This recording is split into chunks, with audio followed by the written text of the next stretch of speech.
covered.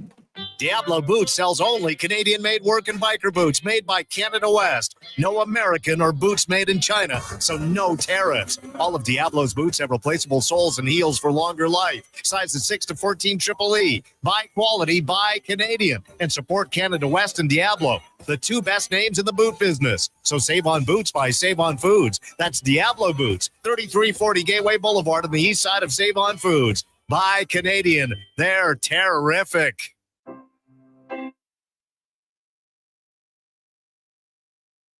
Here's the Lowdown with Lowetide on Sports 1440. Presented by Wolf GMC Buick. We're making it easy. WolfGMCBuick.com.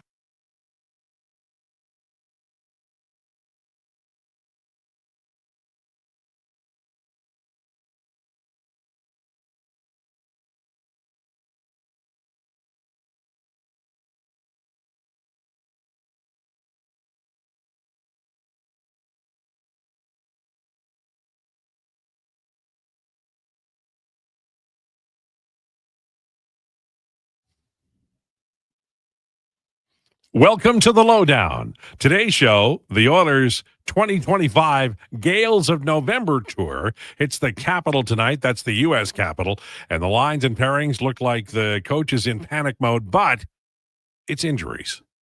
So maybe panic, but maybe injuries. Either way, oh, those Oilers. The Lowdown is brought to you by Wolf GMC Buick, family-owned and community-driven. We're making it easy. Visit wolfgmcbuick.com. All right, on the show today, our guests are Kevin McCurdy and Sammy Silver from the Hockey News. We'll talk about the Washington Capitals. Mr. McCurdy will talk about the Edmonton Oilers. We are live on YouTube and Sports 1440, online at iHeartRadio, sports1440.ca, and Radio Player Canada. After the show, Apple and Spotify podcasts house us. You can find them there, and we tweet it out on X.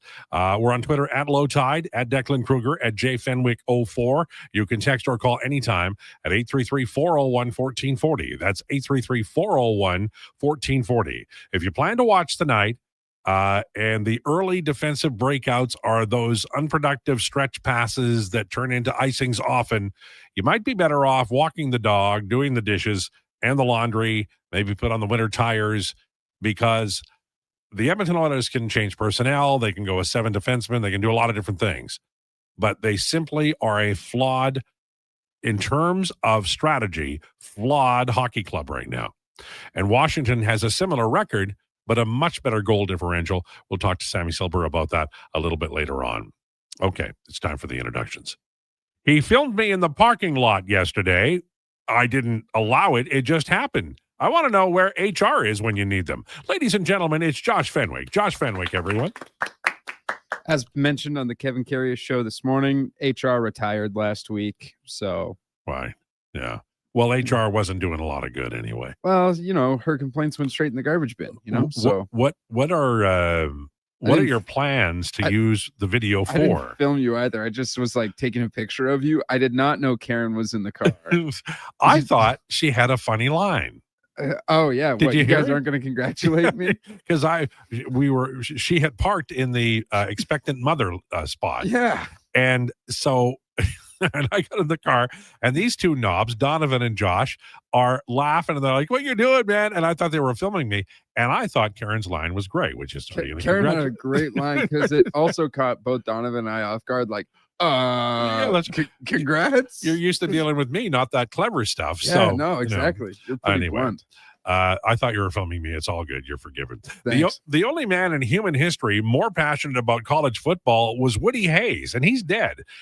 So be careful of a sideline clothesline because he's still alive. Ladies and gentlemen, it's Declan Krueger. Declan Krueger, everybody. I've gotten around to talking to all my Rough Rider friends, and they're all very, very happy like you are, but I think they'd like a blowout Grey Cup victory one of these times. What do you think? I just want the win. You know, it's about getting the W. The W is the important stuff. It's all about W's and L's. Yeah. In a Grey Cup game, I could care less about the spread. I could care less about the stats. I just want us to bring it home. Were you ever worried in the second half? The only time I was kind of nervous, because really I felt like Saskatchewan was in control for so much of that game. Obviously, it was 22-7 at point. And then the only time I was really concerned was with about 4 minutes left, maybe 3 minutes left, when they went deep on the sideline to Sneed. Yeah. That was the only time I was like, oh, are they going to do it? But then right after that, Shea Patterson promptly fumbles the football. Which Marcus was Sales huge. gets on it. Yeah, and that's not technically over, but that it felt over to me. Yeah. And would it be nice to get a field goal there late? Yeah, I mean, but you come on, Lothar's not hitting those. That's not what he does. You know, the one thing about fandom is no matter what is going right, there's always something, right? There's always something to jar you or to remind you that your team isn't perfect. But anyway, congratulations to them. And what's your declinations today? Yeah, so it's Wednesday. Duncan with Declan. Not gonna lie, I feel pretty sick right now. What's wrong? I don't know. I don't really feel good. I'm pretty I don't know, just kind of dizzy and my balance is off. I'm not having the best morning. So it might be a heavy Duncan with Josh segment. But if we hear a thud, you've got to say, I'm fine, or something like that, right? No, like if you hear a thud, I absolutely will not say I'm fine. Should you be here? I don't know. I'll if I don't know. What are we talking about? Congestion, cold? Do you want me to go over there and play Dr. Lowetide? Probably, you know what? Probably just need some bed rest. Oh, so you were up partying? I don't even, this is how bad it is. I don't even have a funny joke for that. I don't even have a comeback line. All right. Well, we'll take it easy on you today, and please feel better because this is a fun job, but there's no job that's fun when you're not feeling very well. All right. All right. You can text us anytime at 833-401-1440 and tell us a little bit about your thoughts on the Edmonton Oilers. I'm going to begin today by going over the lines and pairings. I talked about it a little bit earlier. And when I first saw them, I'm like, what in the HE double hockey sticks? Then we find out that there's some injuries, right? Lazar and Philp, I believe, are not available. So they're going to run 11-7. What's interesting is the lines and pairings, okay? The lines go like this. Connor McDavid at center with Savoy and Roslovic. This is an interesting combination because both of the wingers, both right-handed, by the way, are high skill and both have had success this year. Savoy with McDavid, but Roslovic with Leon Draisaitl. And the first question I had was, why are you moving Roslovic off the Draisaitl Podkolzin line? But if you're the coach, maybe you're feeling like I've got 11 guys instead of 12. Maybe I'm going to try to get some guys going here. So Roslovic is going. Savoy has played well. McDavid's, going better here in the last, say, 10 days or 10 games. So Draisaitl, Podkolzin, they pick up Mangiapane. And this is the kind of thing you can flush it early if it doesn't work out. But I think this is an effort to get Mangiapane going. And then the third line, Henrique with Frederick and Hyman, I think might be the opportunity for Frederick to actually get involved in the game. Because Hyman, the way he plays, you're going to have to get involved in the game. There's no choices. It's like when I go to the bar with Declan and he walks in and just punches someone in the head. All of a sudden, you're part of the group and you're going to have to defend pretty well. Declan's never done that, but you get the point. Janmark and Tomasic are the extras. This is the only way I can see Tomasic getting into the lineup with Lazar and Philp out. But this, again, is an opportunity for Tomasic. This might be one of the last chances he gets. I'm not calling it a last chance Texaco, but I'm calling it the stop before the last chance Texaco. Do you guys know what the last chance Texaco is? Have I ever explained that to you? Is it a gas station? It's the last gas station when you're heading like west in Texas or something? That's exactly right. No, stop. Is it actually? Yeah, no, it's a Ricky Lee Jones song. Ricky Lee Jones is one of the truly talented people I've ever heard. A wonderful singer, great music. And she had a song on her debut album, which had Chucky's in Love as well, which is a great song. It's called Last Chance Texaco. And it's when you're going in there and you're making damn good and sure everything's good. You got the hot tamales, you got the licorice, the pop, the chips. What do you have? You probably eat what? Guacamole on a stick? What do you eat for fun? Was that for me or for Josh? Doesn't matter. I'm actually allergic to avocado. So Oh, no okay. Well, guacamole for me. nice call by me there. What I eat for fun, I think Carrot sticks. No, I think you guys give me a little bit more credit for my diet. But what I eat for fun, like if I'm trying to have a snack, I do like bell peppers and like Greek yogurt. Oh, well, Those that is are- kind of those are too good to kind of. go-tos. And you eat steak bites, Josh. Yeah. Josh giving me the thumbs up over there. All right, the defensive pairings. Nurse Bouchard, Ekholm Kulak, Wallman, Regula, Emberson the extra. I do think they're really trying to get Regula involved here. I have a lot of objections to the pairings. And we'll talk to Kevin McCurdy about this, but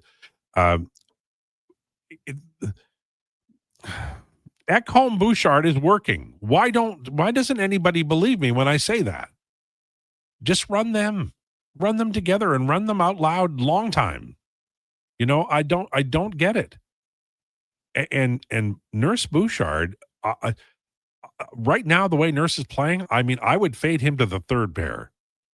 And the only reason I do that is because it would cause a news lightning story if you scratched him. Nurse is not playing well. So I really question that pairing, and I do not think it will last. I'm going to say this now, and you can call me out tomorrow if it happens. I don't think that pairing lasts for the first period.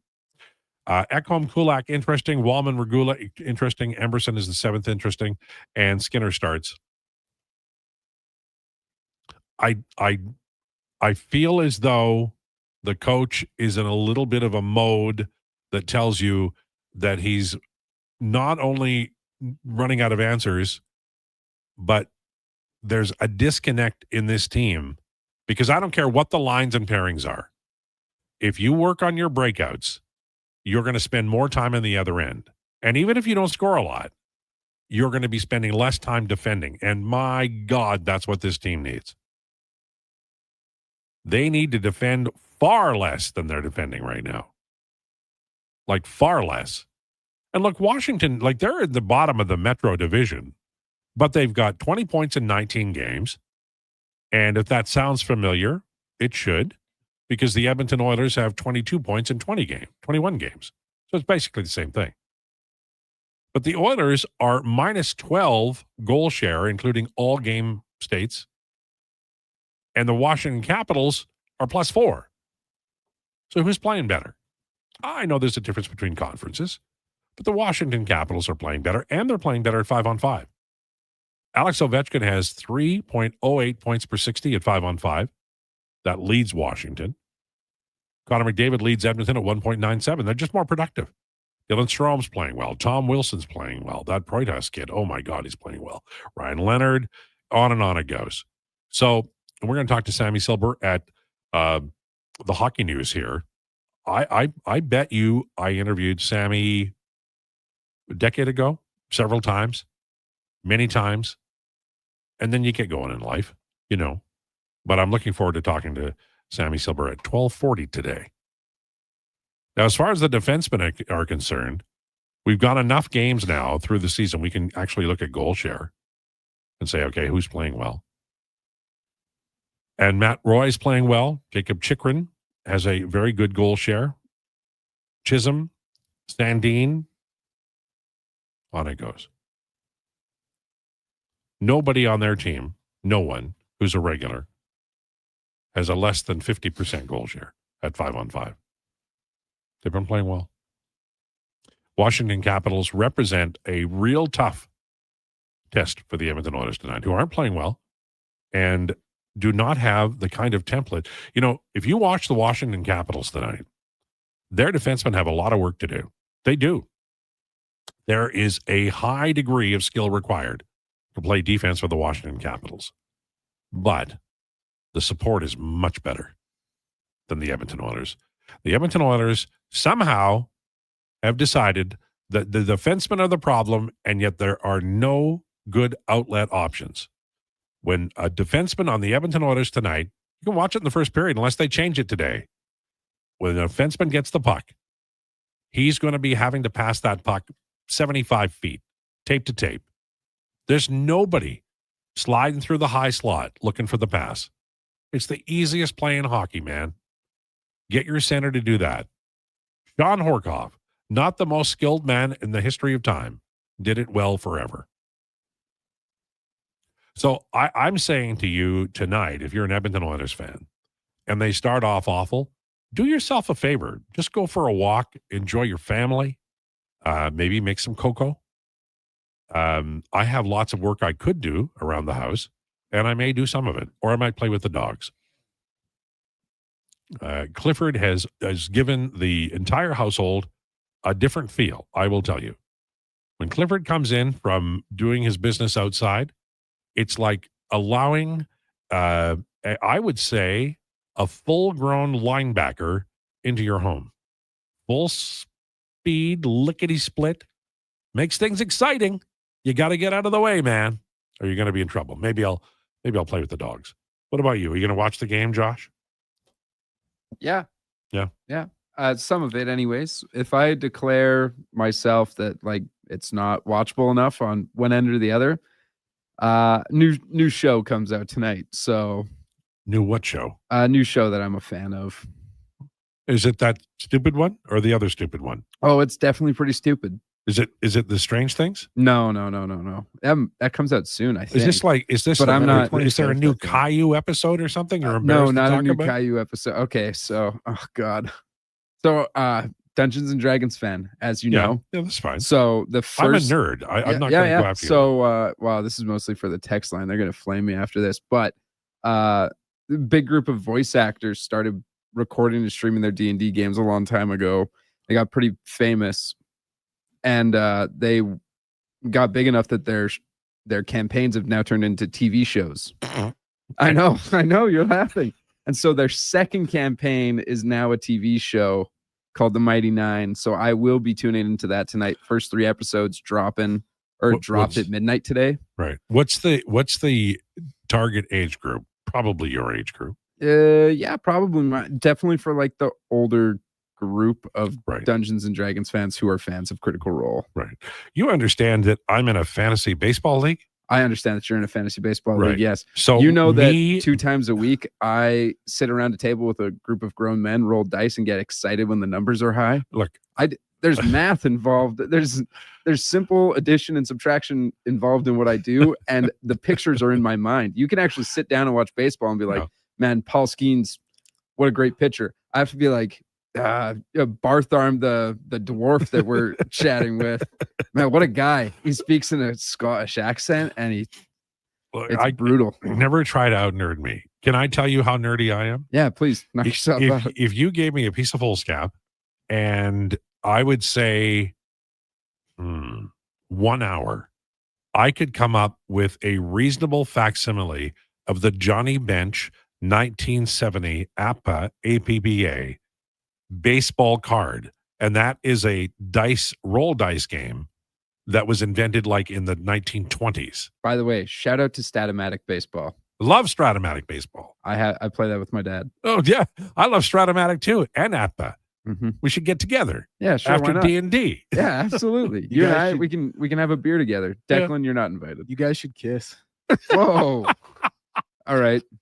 Well, that's a good time for a break.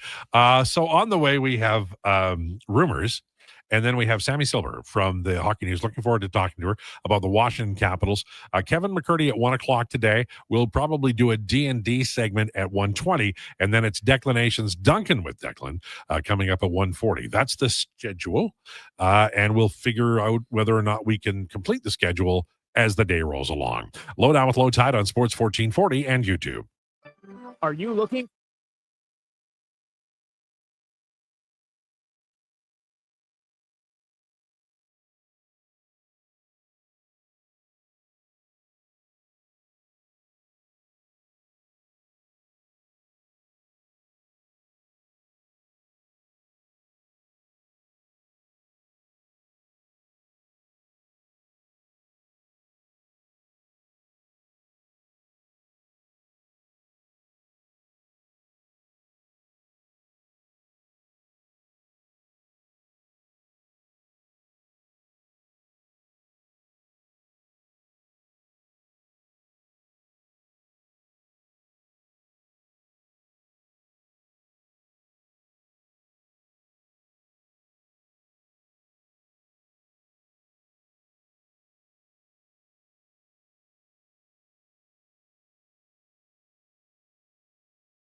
447-7678. Book now and save $500 per cabin when you mention promo code Stingray Radio.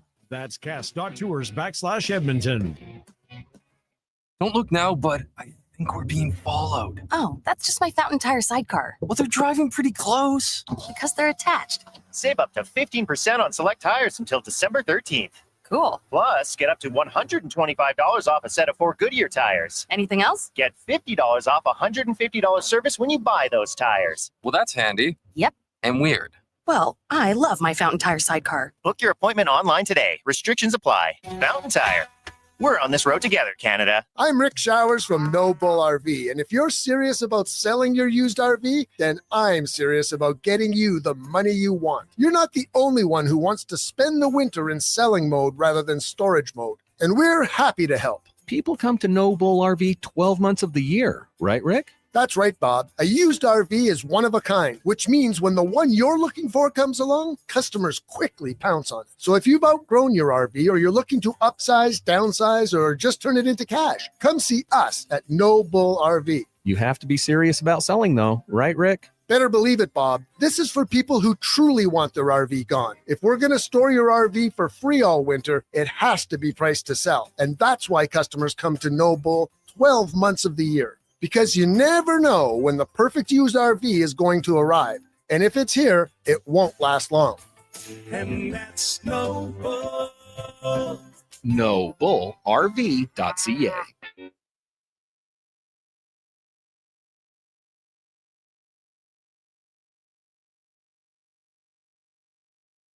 Here's the Lowdown with Lowetide on Sports 1440. Presented by Wolf GMC Buick. We're making it easy. WolfGMCBuick.com.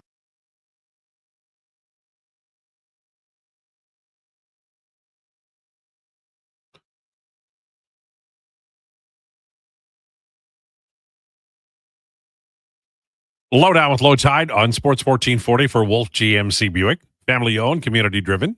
We're making it easy. Visit wolfgmcbuick.com. We are about 20 minutes away from Sammy Silver from the Hockey News. We're going to talk about the Washington Capitals. Alex Ovechkin off to a great start. Interesting defensive group. Is this a year that they could win the Stanley again? Are they building towards a new tomorrow? Got some interesting young players on that team and some veterans marbled through.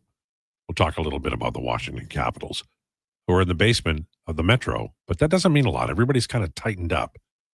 And, you know, they're playing Edmonton tonight, so that might be 2 points.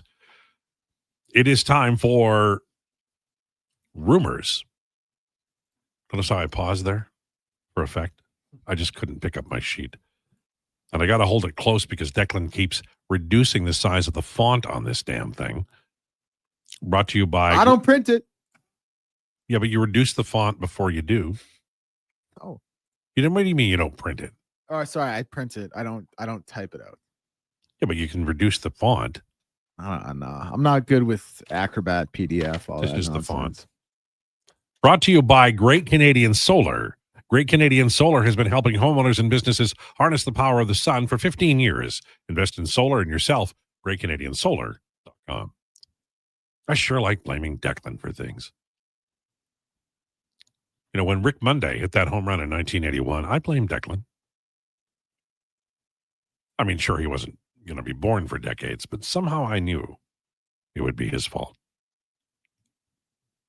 The big news for me today is the Pittsburgh Penguins are reassigning Philip Tomasino.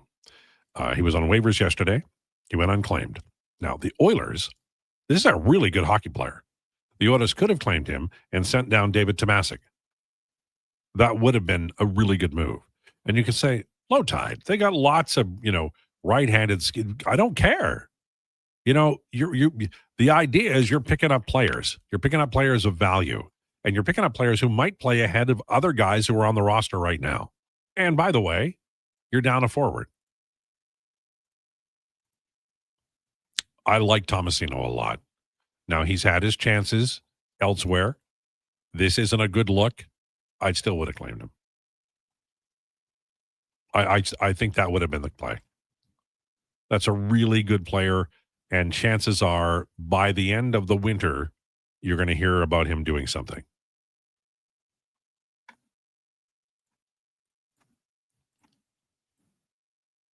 Whenever I see something about the Florida Panthers and injury, I immediately look at the LTIR situation. If they were going to go on LTIR, how much would they have? And yes, I did say LTIR. I mentioned at the top of the show in the first segment about the Oilers and injury issues. Curtis Lazar, Noah Philp out for at least a week each. Now, the Bakersfield Condors are absolutely on fire right now. And I don't know how many people are going to say it, but I will. Ike Howard is floating boats in California right now. He's got 4 points in 2 games, couple goals. Really nice player. He's playing with center Josh Szymanski and right winger Quinn Hudson. Why can't I say Hudson? And I mean, I don't know if any of those guys are going to get recalled. It might be Roby Urvente.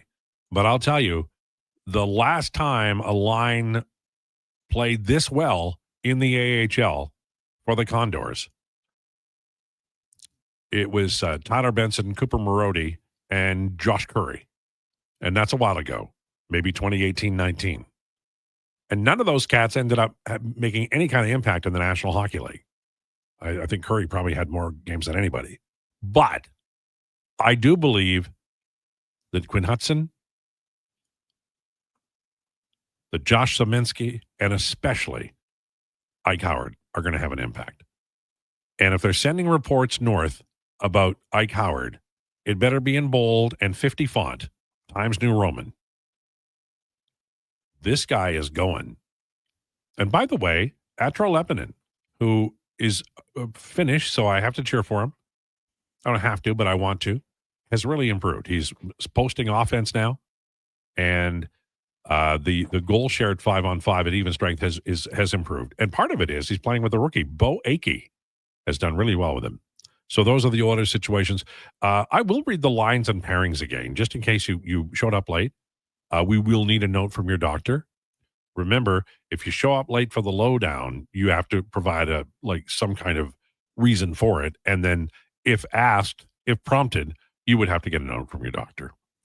McDavid with Savoy and Roslovic, Draisaitl with Podkolzin and Mangiapane, Henrique with Frederick and Hyman, and Janmark with Tomasic. So it's 11 forwards and then 7 defensemen. Nurse Bouchard, Ekholm Kulak, Wallman Regula, Emberson. Remember, I've said that I don't think Nurse Bouchard will last a period. I like Darnell Nurse. I wrote about him this week. The last 5 years, his 5-on-5 goal share and expected goal share at 5-on-5 were 50% or more. He has been a warrior for this team. He has played well. I hear people saying, well, it's because they're not playing the right, defensive alignment for him. And I don't buy it. He's played in the National Hockey League for a decade. He's a very bright guy. I don't know what's wrong, but something's wrong. And I'm not going to blame Darnell Nurse, because I think that one of the issues is the forwards not coming back. The gap is too far. And that's a coaching thing. But at this point, I don't care if you've been in the league 10 years. Lack of confidence does hit. Brett Kulak's like 0-11 in November. These cats are getting killed, and then they're getting ripped online too. And by the way, so is the goaltender. I'm not buying any of it. I'm blaming the coach. And I'm not saying fire the coach, because I said yesterday I wouldn't fire the coach.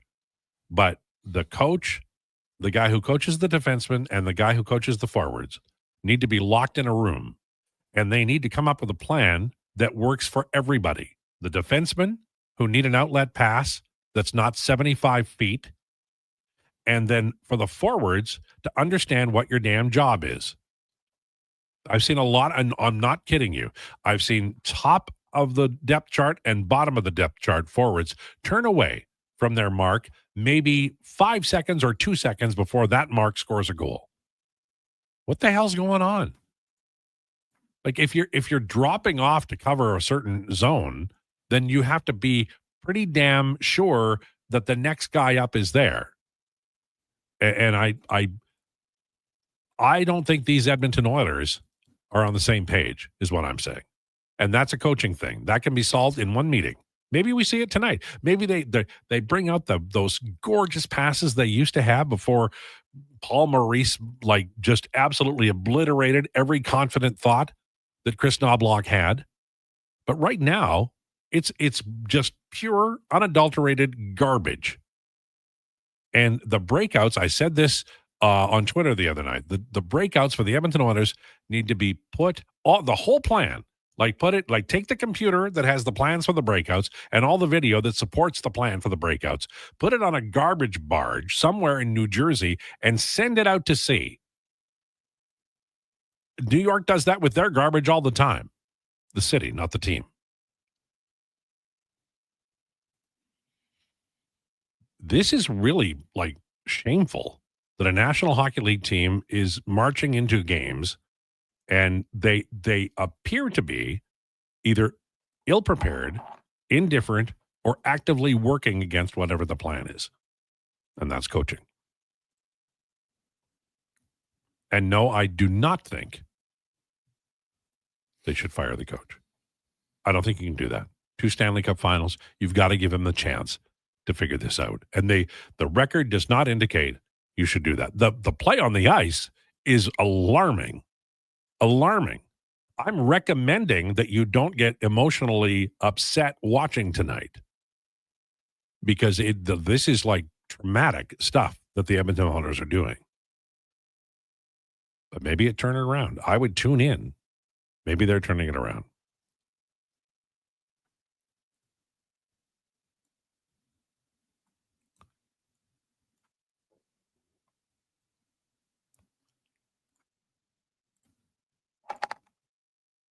Wouldn't be surprised if the Penguins had an understanding, a handshake. One of the teams did not touch Tomasino. That happens all the time. It could, or it could be a trade, right? Rumors, you mean you're going to play something from the Fleetwood Mac album? Do not get me started on this because you know what's going to happen? Right now, in that little old brain of Declan Krueger's, he's thinking about playing Never Going Back Again as the next bumper song. Tell me I'm wrong. It was that or Gypsy. What I know him. There's a generation of people Declan's age. He revealed yesterday what his age was. I'm not telling you because he doesn't like to make it, knowledgeable. He doesn't want people to know Jack Roslovic's number. So I'm not going to tell you. But that's why you have to listen every day because I can't Jack Roslovic's number. I can't tell you today how old he is. But that generation somehow loves the album Rumors by Fleetwood Mac. Am I wrong, Declan? Well, I mean, I don't want to give anything away here. You nailed it pretty well. Yeah. I don't think I will say this. I mean, obviously, Rumors is one of the most iconic and most famous and best albums of all time. I still think, despite that, it might be a little lost on my generation. Maybe. I think it was a great album. They all hated each other when they wrote it. Well, they had a lot of, there was a lot of going on in that band. Some bands have one good songwriter and some bands have a tandem like Jagger Richards or Lennon McCartney. And then some bands have 2 individual writers, but they had 3. And Lindsey Buckingham is a great songwriter, and he was the 3rd best songwriter in that band. And I love Christine McVie's writing, but I still think Stevie Nicks was a better songwriter. That's 3 stunningly good songwriters. So, I can't imagine the stuff that didn't get included. It must have been brilliant. Did Mick not write? Fleetwood and McVie, they got credits, but the lyrics are very personal, especially they're all personal. So those were the 3 songwriters. Not Mick. No, I don't think Mick Fleetwood wrote wrote a lot of the music. He didn't do anything over there. Named the band after himself and was like, the Oh fourth no, but I most- mean, Fleetwood Mac had several incarnations. There's a Peter Green, Oh Well, Fleetwood Mac, which is a lot of people feel like that's the best Fleetwood Mac. And then Bob Welsh joined the band, and he was a solo artist of some note in the late 1970s. Yeah, I mean, there you go. Lowetide, when Declan takes your job, it's only a matter of time. Be patient. You got a great career in comedy. You're very witty, probably the wittiest guy I know, and you make for a great radio program. I tune every day from noon to 2. Keep up the good work, from Terry. Well, thank you, Terry. I appreciate that. And Terry is not me, just so you know, Josh. I know you're thinking that. You love complimenting yourself. I do. No one else will. That being said, I don't have your phone number, so I can't verify whether or not this is your phone number on the text line or not. Okay. Nard Dog, great name. I might be late because I'm listening on the app, but No Love for Silver Springs by Fleetwood Mac. Love that song. There's a song that was only on I think a greatest hits album called As Long As You Follow. That's a gorgeous song. Fleetwood Mac, a very talented band. And then, like the introspection. I mean, it's like Josh every day after the show. He goes out into the parking lot and, digs deep into himself and reveals verbally all these nuggets, that he'll someday turn into music or possibly a book. But in all kidding, all kidding aside, has anybody written a more poignant song than Landslide? Maybe True Colors by Cyndi Lauper, or I Also Love You by Dolly Parton. Those are really good songs. Fleetwood Mac wrote a ton of them. Okay. So 12:37. Now that we've had the Fleetwood Mac portion of the show, and we've talked a lot about hockey, we didn't do any basketball and we didn't any football. But I'll tell you what, we've got Duncan with Declan coming up at 1:40 today, and we do have an open segment at 1:20. So would you guys be open to having a basketball segment at 1:20? Isn't the basketball segment today called Duncan with Declan? No, I meant football. Sorry, football. Okay, Would you be open to having the football segment at 1:20? Hey, man, Deck, this is basically your show. He's got Well, one foot out the sure, door and one yeah. foot on a banana peel. So No, are you for not sure. able to are you going to be able to do Duncan with Declan? Yeah, it might be heavy Duncan with Josh today. Okay. Maybe we could do Duncan on Declan. Okay. Ooh. I don't know if I like that much, but all right. All right. Sammy Silver from the Hockey News on the way. Lowdown with Lowetide on Sports 1440 and YouTube. Actions speak louder than words. Japa Machinery Group puts your construction plan into action with XCMG construction machinery you need. Available for rental or sale. Learn more at japamachinery.com. Wing Wednesday at First Round. Whether you're coming for the first round, the last round, or a few rounds in between, they've got you covered with half-price wings every Wednesday night. Half-price wings. Over 35 delicious flavors like Cajun salt and pepper, maple bacon, and Inferno wings. Now half price every Wednesday night. Wash them down with a cold pint of Canadian or Coors Light for only $5.75. Half price Wing Wednesdays at First Round in West End and now downtown. First Round, burgers, beer, sports. Sports 1440 is proud to support the Camrose Kinsman Radio Auction. Friday, November 28th from 6 p.m. to midnight on our sister station, New Country 98.1. All proceeds go to the Kinsman Club of Camrose to serve the community's greatest needs. Find out how to donate at sports1440.ca. At jackpotcity.net, you can do amazing things with just one casino chip. Discover a world of incredible casino games with over 500 high-quality online slot games, including the world-renowned progressive jackpot slot Mega Moolah. Play for free at jackpotcity.net and get treated as a VIP 24/7. So visit jackpotcity.net today on your tablet, laptop, or mobile. Jackpot City, a whole world of casino games. 18 plus. Please play responsibly. This is not a gambling website.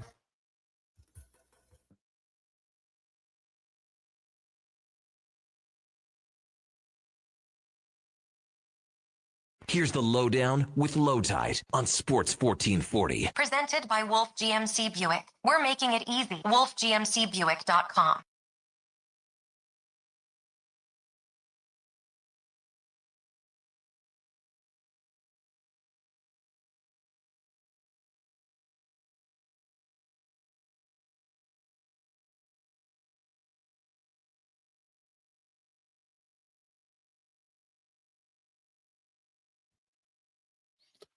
Lowdown with Lowetide on Sports 1440 for Wolf GMC Buick. Check them out at wolfgmcbuick.com. It is 1241.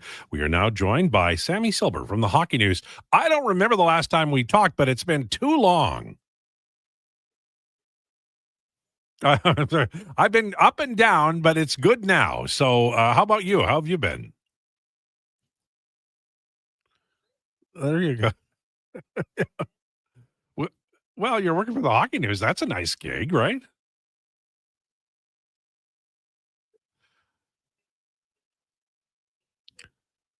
Yeah, absolutely.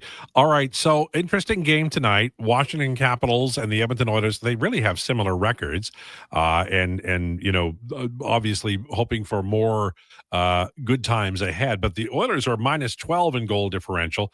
The Caps are plus 4. And I think it does point to the fact that early in the year, travel sometimes and other things can impact. But both of these teams want to be better. But I feel like Washington's floor is a little higher. Is that fair?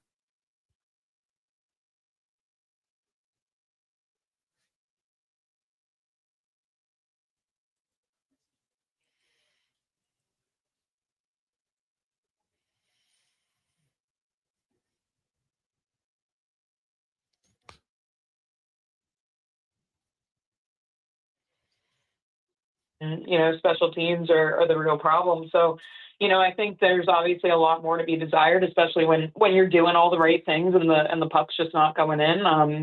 But that's hockey, right? So, I think that's the main storyline for the Caps is kind of figuring out, how, we're doing the right things, but how does it translate to actually executing?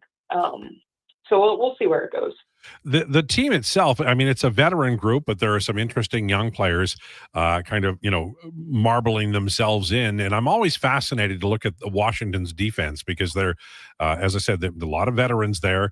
But I sense that, and maybe I'm wrong, that Trevor Van Riemsdyk, is he kind of being used a little bit less here, and maybe Chisholm being used a little bit more, or is that just me misreading the tea leaves? No, I mean, you can kind of look. I mean, you can kind of, see it, right? There have been a couple games this season where, last season Trevor Van Riemsdyk is, you have their decor and it stays pretty consistent over the course of the season. You have McElrath and Alexia were the extras last year, and didn't really draw in until there were, load management or injuries, toward the end. And you look at this year and you see, Declan Chisholm was a big pickup for them this offseason. An area that Chris Patrick really wanted to get better with was just ensuring some more defensive depth and getting somebody who, can jump into a lineup at a moment's notice. And, Chisholm is 25, has a lot of upside, can do a lot of the right things offensively, as well as play well in his own zone. So, when you look at Van Riemsdyk, I think you see a guy who's, kind of more on the fringe this season, kind of interchanging a little bit more in sitting out.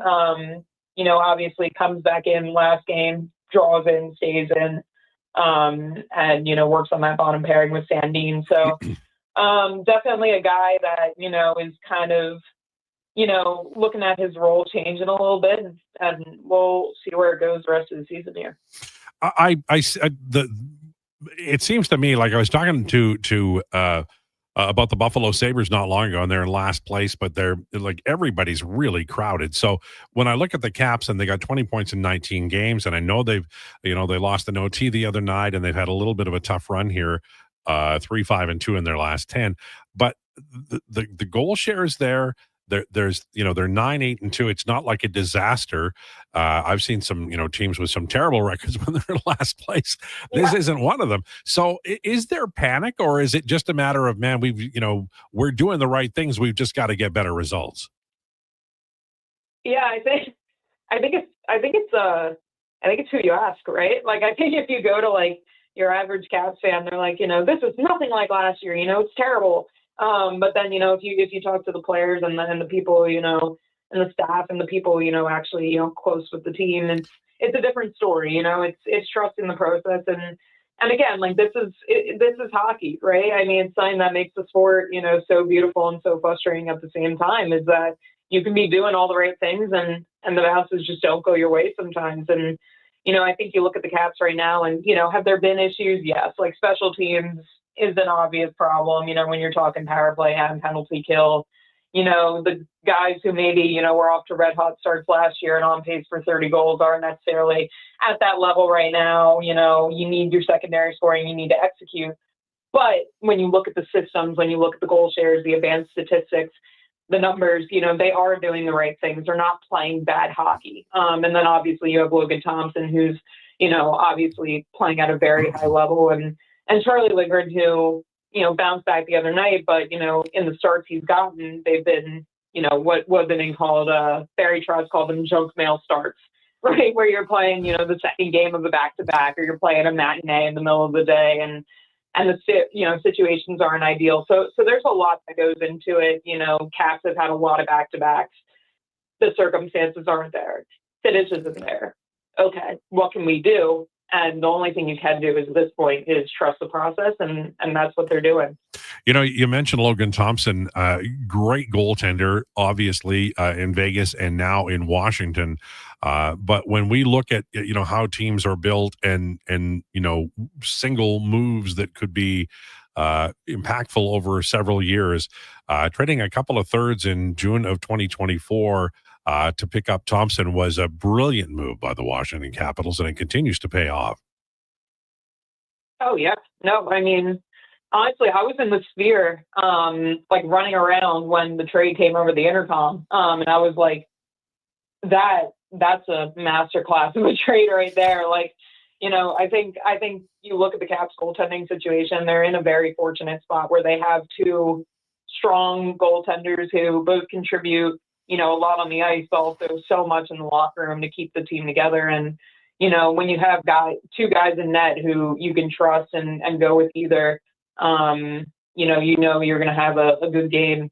And just having that reassurance, kind of relaxes everybody.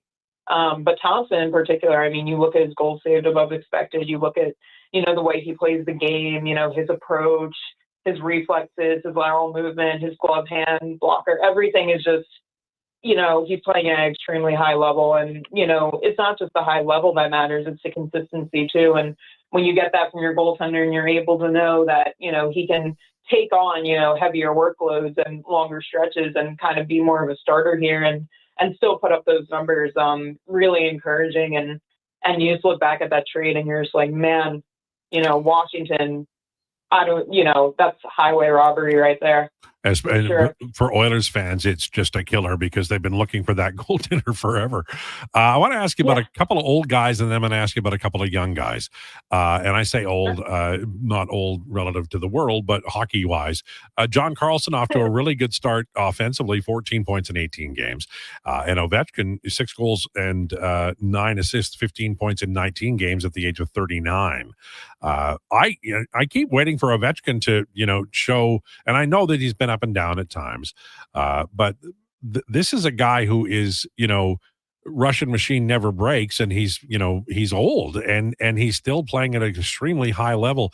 Is there erosion that you can see? Is the time on ice being faded, or is this just a freak of nature and an outlier, a la Gordie Howe? It's funny because, my mom gets on me all the time when, she hears, hockey analysts call players old. And she's like, I'm not old. They're not. And I'm like, no, like it's old in hockey sense. Like there's a difference. There's a difference between old and hockey old. Like you just got to get it. But no, I mean, you look at Ovi, he's 40 and, Tom Wilson, said at the start of the season, he's like, I'm not going to be playing hockey when I'm 40. So it's amazing to just see him, still playing. But you look at O and what he's able to do and, you can age and there's things that, you notice where, okay, maybe he's not as fast as he used to be, or, maybe the, extra, jump or the, defensive play isn't, the same level it was at when, he was a spring chicken. But, you look at the number and you can say the same thing for Carlson because you asked about him too, but you look at the offense, that talent, that shot, that vision and the nose for the net that he has, that those things don't go away. And he still, he still loves the game. You can see it in every shift he takes. He loves to be out there. When he gets on the bench, he's immediately asking, when am I going back out? When am I going back out? And You can see in his numbers, the ice time kind of fluctuates. I think last game he played 15 minutes.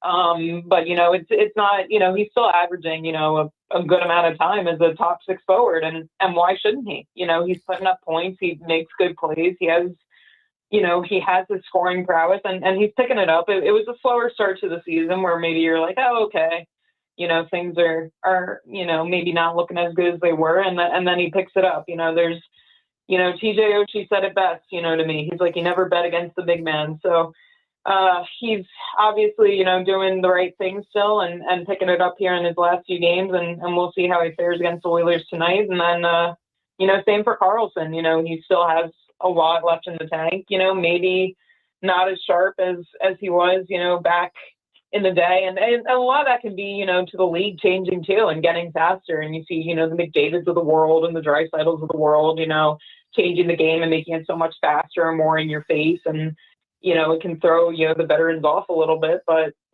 there's still a lot there offensively, which is huge for a team like DC that needs goals right now. And then final question for you, Sammy Silver of the Hockey News. I wanted to ask you about Hendrix Lapierre and also Ryan Leonard. The Caps have a nice way of marbling youth into their lineup, so they're not caught without anybody, in their entry-level deal or in their early 20s. How have those two players come along? And we know that there'll be brighter things ahead, but how are they doing in their current roles? Yeah, I think it's an interesting question. I think you look at Lappy and he's in a strange spot where he's still trying to find that identity as a full-time NHL player. And you look at the numbers and the production, and, you look at the goals scored, and I think it's been, almost 60 games since he's last scored in the NHL. And that can weigh on a young player, but, Carberry and the team, when they look at Lapierre, they're not worried about the production. They're not worried about, how many pucks is he putting in the back of the net. They're worried about, when they look at Lappy, they want to see a reliable two-way player who makes smart decisions with the puck, gets it up ice, isn't trapped in their own zone, and can make, things happen, whether it's a scoring chance or, a nice entry or, some sustained zone time. It's the little things. And that's really what, he's trying to find right now, especially you look at his role. He moved to, fourth line center last game, was playing the third line center, switches with Nick Dowd to be on the fourth line, and isn't getting the most minutes. But, when he gets that ice time, it's reliable minutes that they're looking for. Now, when you look at Leonard, he's in a different spot. There's a kid who was thrust onto the NHL scene last year. And, in the midst of the Stanley Cup playoffs and then the end of the season, right? You don't get a lot of time and you're thrown right into the action. And this is your first true rookie season.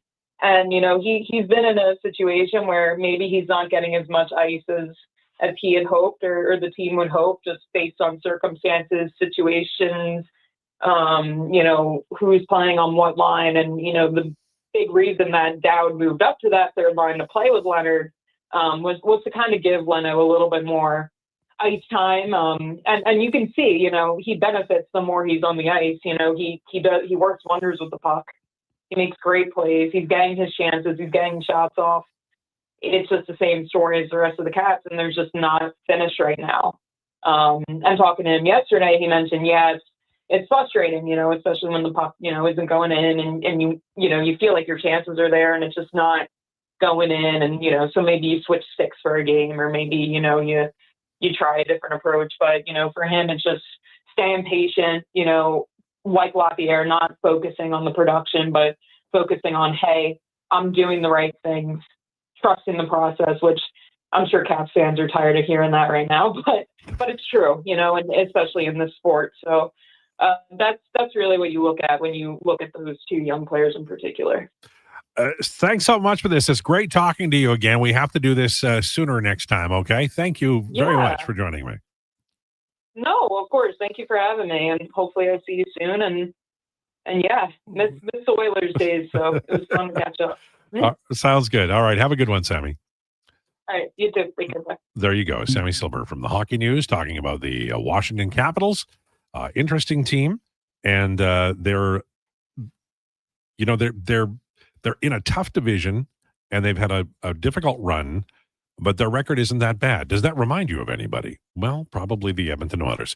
And we'll talk to Kevin McCurdy about those Oilers next. I want to give you a little bit of an update on the situation here. We have Declan exiting for the day, a little under the weather. So Sam's going to slide in and do the technical work. And I like the soft lens, if you can do that. I appreciate it. I never get it from Josh, hoping that you'll be able to do that. And, of course, Josh slides over and does the actual work on the show that Declan was doing earlier. Fully intend to do more work than he does. Are you ready? Like, are you the update guy? I am the update guy. If you could just riff for like 2 minutes so I'm as prepared as possible, that would be amazing and a godsend. The only thing I do well is talk. So I got this. Don't worry. Somebody texted in and it was B. Ovi is 40 now, Lowetide. Well, there you go. Time flies. And I'll say this, that as you get older, not only do you lie about your own age, you lie about other people's age because you feel bad for them. And there was a guy years ago, George Burns and Allen, very famous comedy team. I think they started in vaudeville, and then they were in radio and then television, and then George Burns continued solo after his wife passed away, and he always said that he was 39. I think I got that right. I think it was George Burns. He always said he was 30, even though he's like 150. He said he was 39. So maybe maybe we can do that with Ovi. All right, Tide, I'm good to go whenever you're ready to stop riffing. I had planned on a reading from Leviticus, but we can go ahead and do the update. Sure. Kevin McCurdy on the way. It's going to be Duncan with Josh at 1:40, and we got a little football talk coming up at 1:20. And don't worry, we'll talk lots of Oilers. Lowdown with Lowetide on Sports 1440 and YouTube. It's time for an update with Josh. This is a Sports 1440 update. Edmonton Oilers in action tonight in Washington. A 5 p.m. puck drop. The Oil looking to go will be going 11-7, and it will start and will be starting Stuart Skinner in the net. Around the NHL, they got 3 more games tonight. The Flames in Buffalo, Canes taking on the Wild in Minnesota, and the nightcap sees the Ducks hosting the Bruins. 9 games on the hardwood tonight. Raptors in Philadelphia taking on the 76ers. Tip-off at 5 p.m. Little local news, the Edmonton Elks have extended DB Cordell Jackson and defensive lineman Noah Curtis for a few more seasons with the club. Edmonton Oil Kings in action tonight as they continue their road trip in British Columbia. They'll be in Kelowna taking on the Rockets. In hour 2 of the Lowdown with Lowetide, we'll be joined by Kevin McCurdy, and we'll have today's edition of Declinations, Duncan with Josh. My name is Josh Fenwick. This has been a Sports 1440 update. Sports 1440. Stingray Radio Station. CHJR. Broadcasts from West Edmonton Mall and Wetaskiwin. Download the free Stingray music app and listen wherever you go. Mr. Rooter watches the big game. Go deep! What you watching, Mr. Rooter? The Plumbing Olympics. Frankie Drain Dragon Sanchez is attempting to break the world record in the 100-meter snake. Watch! Wow! Did you see that? He snaked out a 50-pound clog. And in the middle of that wad, a gold medal. What theater? Yeah, that's very cool, Mr. Rooter. For a plumber who's good as gold, call Mr. Rooter. More fruit? Check. Satisfying texture? Check. 3 amazing new recipes? Check, check, check. Let Booster Juice bowl you over with something completely different. 3 new acai bowls, loaded with delicious toppings including bee pollen, cacao nibs, and shredded coconut. Piled high on top of a refreshing blend of authentic acai, straight from Brazil. Spoon? Check. Booster Juice, Canada's original juice and acai bowl bar. For one day only, Friday, November 21st, The Brick is releasing Black Friday deals early. Get a sneak peek at the hottest offers on furniture, mattresses, appliances, and electronics. Save 65% off sofas when you buy the matching Love Seater chair, up to 50% off mattresses, and up to $1,000 off when you buy 2 or more select major appliances. Plus, they pay the GST. Check out more one-day-only deals and additional offers in-store. Some inclusions apply. See in-store for details. The Brick, saving you more. Andrew Walker, host of the postgame show on Sports 1440. After every hockey game this season, tune in and chime in as we talk about the game. It's all sponsored by Legacy Heating and Cooling. Don't get left in the cold. Visit legacyheating.ca. I'm Grant Fedor from Leading Edge Physiotherapy, and people who suffer brain fog might think it's just going to be part of their life. But listen, I've seen a 38-year-old man managing a concussion read her kid a bedtime story without losing the plot, all because of cognitive rehab that rewires the brain like a GPS reboot. Your brain isn't broken, it's buffering. One missed beat in focus, memory, or balance snowballs into frustration, falls, or forgotten keys. Stroke, concussion, long COVID, even aging can all lead to brain fog. Cognitive rehab works. Check us out at leadingedgephysio.com before your next "where'd I put my phone" moment. Across the province, Albertans are taking their shot on Play Alberta. With casino winners every hour, jackpots worth millions, and revenue that stays in the province, there's never been a better time to sign up. Right now, our listeners can score a $50 free bet when they make a minimum $50 deposit with code Gregor50. That's code Gregor50 for a $50 free bet. Start playing with your game sense today to find out if you're Alberta's next winner. Bringing every project to life requires the right team. By joining the Japa Machinery Group service or sales teams, you can be part of setting a new industry standard. Celebrating a legacy of excellence with Japa. Learn more at japamachinery.com. The Nissan Black Friday event is here. A full month packed with awesome vehicles and exclusive deals. Right now, finance remaining 2025 Rogue models for 0% for up to 60 months and start planning your adventures. This Black Friday, we've got great offers and limited inventory. Get yours today before they're all gone. These offers won't last. Go see your local Nissan dealer or Nissan.ca for more details. Conditions apply. Visit your local Edmonton and area Nissan dealer for more.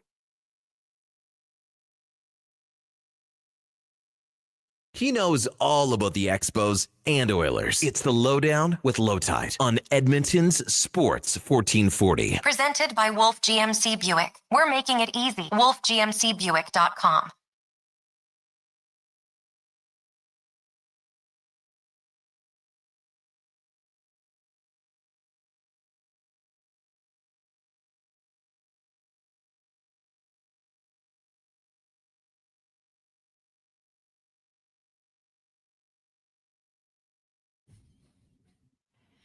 Lowdown with Lowetide on Sports 1440 for Wolf GMC Buick. Family owned and community driven. We're making it easy. Visit wolfgmcbuick.com. Josh, am I overmodulating? No, you sound good to me. Hello. I have to be peaking here. I'm bringing you down a little bit. Okay. There we go. I feel like I'm pinning the LEDs and the VUs won't talk to me anymore. Feeling better about it now? Yeah, I do. I feel better about it. Okay, I brought you down a couple dB. I might be getting a hearing aid in the next few months. I want you to know that. Oh, well, you need it. Not just, but you definitely need it. Look, I feel it's an opportunity for other people to talk because I'll say anything in response to what I hear, but it gives other people an opportunity to converse and to communicate instead of me hogging the conversation. So I'm doing it as a public service. Yeah, I guess so. I mean, yeah. Congrats to you, I guess. Yeah, it's all about me with me in mind. All right, I've lost it. There was something that I wanted to read before we go to. Do we have? We do have Kevin. Okay. Oh, it was Jack Benny. Rod said it was Jack Benny who said he was always 39. Jack Benny was a brilliant radio show and then TV show. Rochester, the Jack Benny Christmas radio stuff. We used to play it on the old station, and it was really quite hilarious. Funny stuff. All right. We're now joined by Kevin McCurdy, who's going to talk to us a little bit about the Edmonton Oilers. All right. I need to do a mood ring. Kevin McCurdy, how you feeling right now? Update. How you doing there in regard to the Edmonton Oilers? I've had better weeks. I got to say, it's not been a good week for the Oilers, and there's good reasons to be a little bit concerned right now. My chief concern is that I feel like they're playing defense too much. The easiest way to stop playing defense too much is to control the outlets a little better give better passing lanes to the defensemen, get the puck to center ice, and if you want to shoot it in there, fine.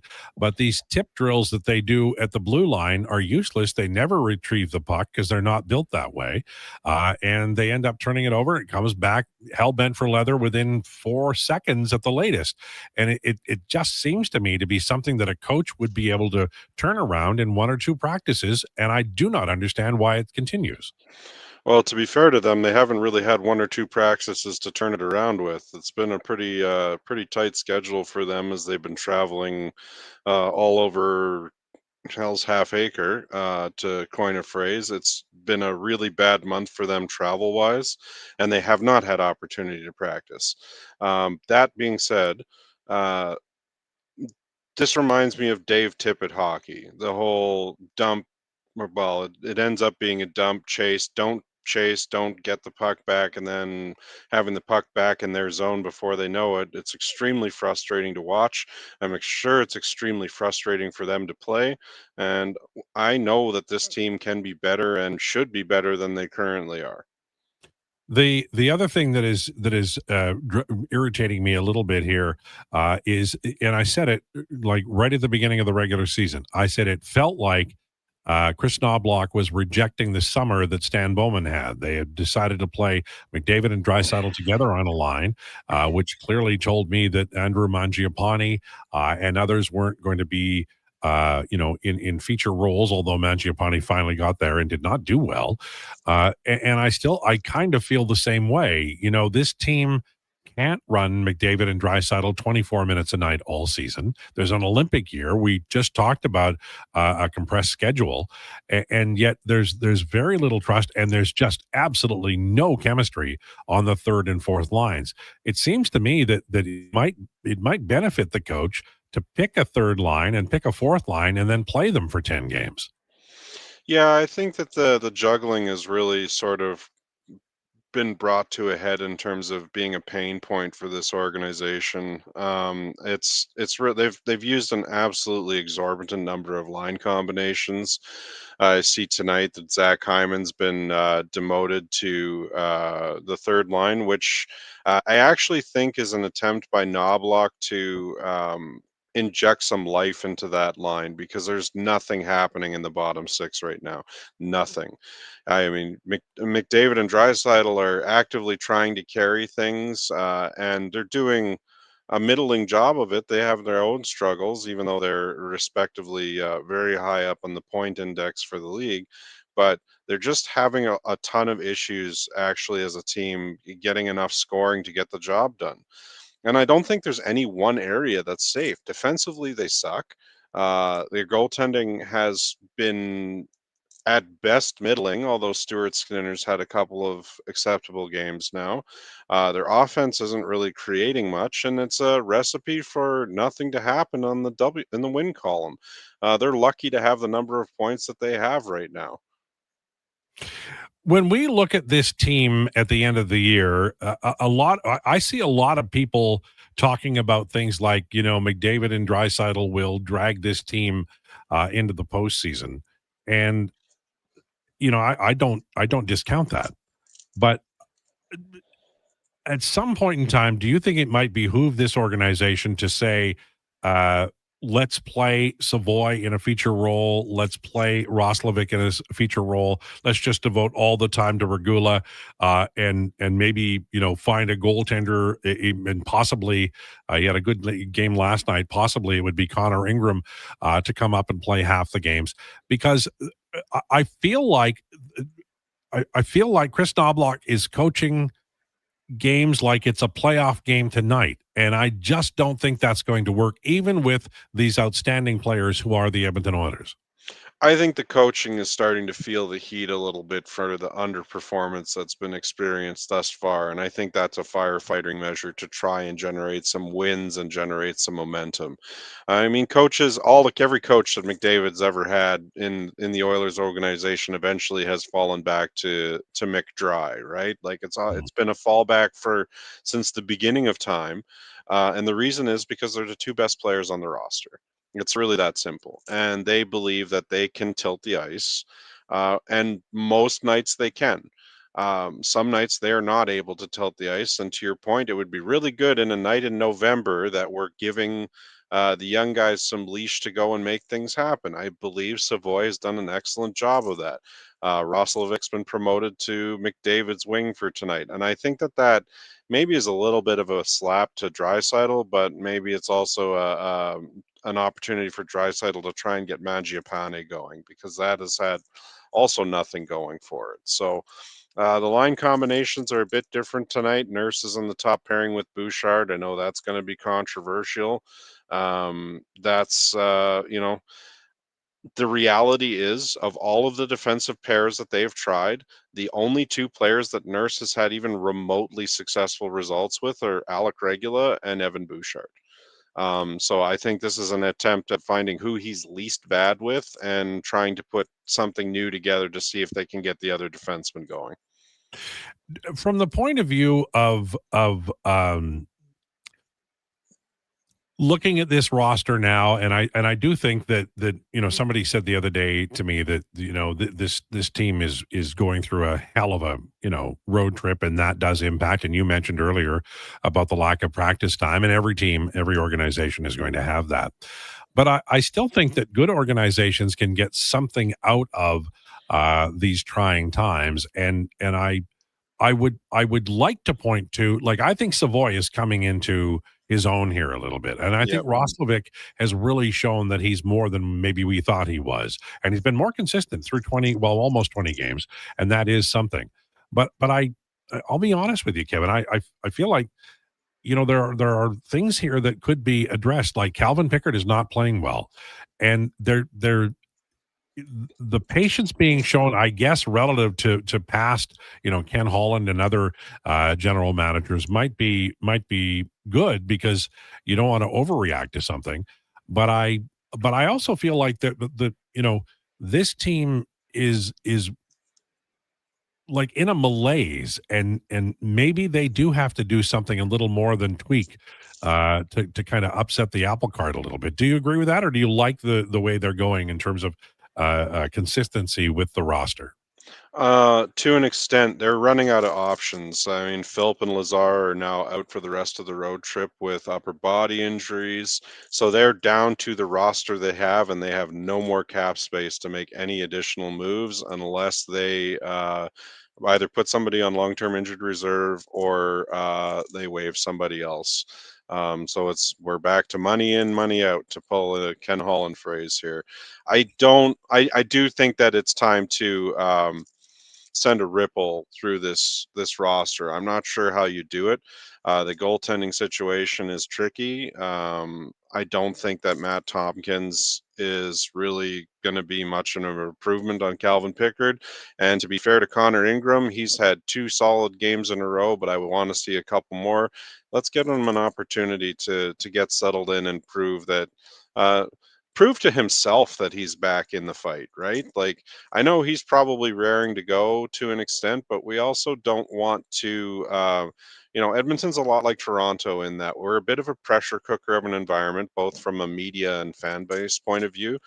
So I think it's fair to say that letting him stretch his wings a little bit and not be immediately dumped into the deep fryer that is the Edmonton market is probably good for everybody.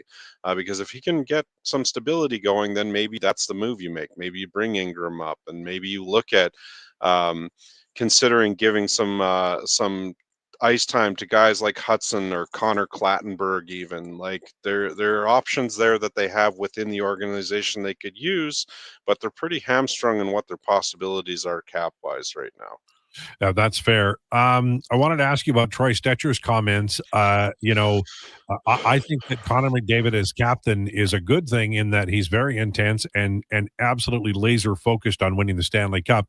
But I also think that it can, you can't go to the well all the time with players, and maybe that's part of what Troy Stecher was talking about when he got to Toronto. But I'd be interested in your view or your read on what Stecher said and your takeaway. So I've had some time to think about that. I made some comments about it yesterday on Twitter, where it basically said it's not really a good look for the team that he's saying he's just leaving the fire. And I think that is It's fair to say that that is a one-sentence comment, and that perhaps that his intention was different than people are interpreting, including me. It's fair to say that, again, Edmonton is a pressure cooker environment, and so is Toronto. So from that point of view, he's leaving one pressure cooker and entering another. We can definitely take the extreme interpretation too, which is that there are fires shooting out of the Edmonton dressing room, just the same as it kind of seems to be in Toronto right now. But I'm not entirely sure that we should be completely damning the Oilers, or not damning, based on a one sentence comment from Mike out of Toronto. The other thing I wanted to ask you about, and old people sometimes smile when younger people react in a certain way, and I am so used to other media ripping on the Edmonton Oilers when they're down, and that goes to Toronto media, that goes all across North America. Really, part of it, I really truly believe, is a lot of goaltenders who the Oilers showed up and made look silly in the 80s ended up getting media jobs. But I was interested in your reaction. I think it was the Buffalo broadcast, but I do not recall the name of the individual. But I was interested in your online reaction to what was said about Stuart Skinner, and I'm used to that. I don't even think about it anymore. But I chuckled when I saw your reaction, because I get it. I understand that that kind of shot across the bow about Stuart Skinner is not only unwelcome but highly unprofessional.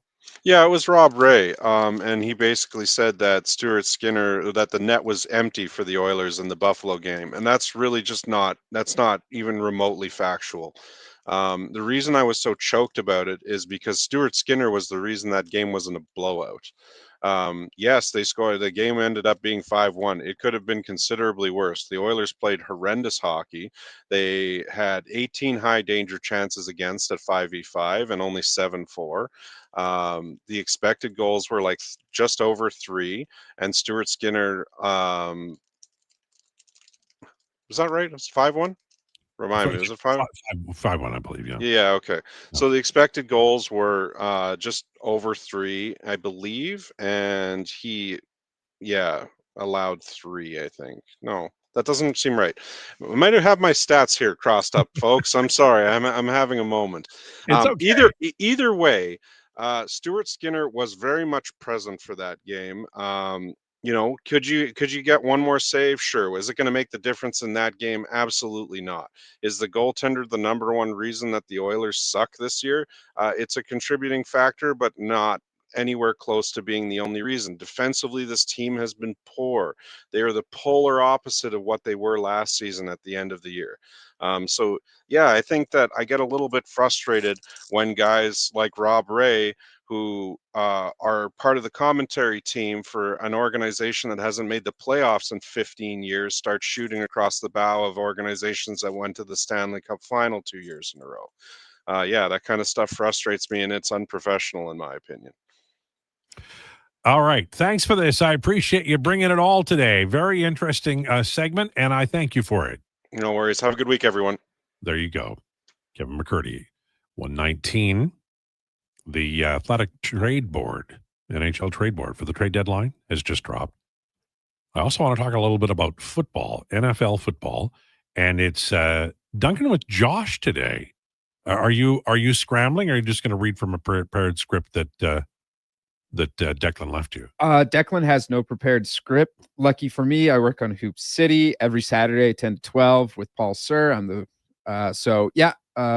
I should be able to riff well enough. I'm sure you have some questions about the 76ers that I'm prepared to answer. Well, Joel They're Embiid. playing the Raptors tonight. Oh, well, that'll be fun. They're playing Maybe the I'll Raptors. tune in when the Oilers game starts, becoming. Hopefully the Oilers figure it out, but that's a good option. Theoretically, I mean, the Oilers game starts at 5 and the Raptors game starts at 5, Raptors 76ers game. So they'll actually start for real at the same time. Okay. Well, at 5:14 or whatever, So 76ers, Oilers, I'll watch the team that's winning. Or not. Looks like you're going to be turning the TV off tonight. All right. Trade rumors or trade board for the Athletic. We'll talk about that. We'll talk a little football as well straight ahead. Lowdown with Lowetide on Sports 1440 and YouTube.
even practicing the wave around the lunchroom table.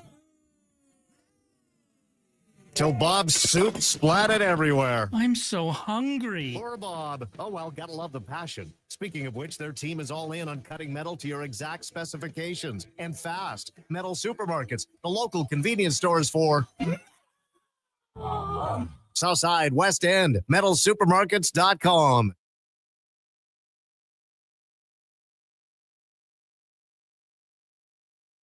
Hi, Sticky. To breaking down the middle. Here's the Lowdown with Lowetide on Sports 1440. Presented by Wolf GMC Buick. We're making it easy. WolfGMCBuick.com.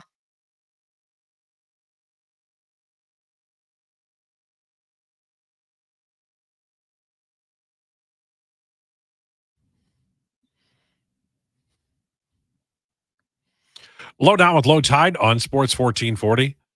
I love that song. Simon and Garfunkel, Cecilia. It was the flip side of the 45 that had Bridge Over Troubled Water, a #1 song in 1970. 123. Lowdown is brought to you by Wolf GMC Buick. Imagine driving a brand new vehicle with Cecilia playing on the radio. Family owned and community driven. We're making it easy. Visit wolfgmcbuick.com.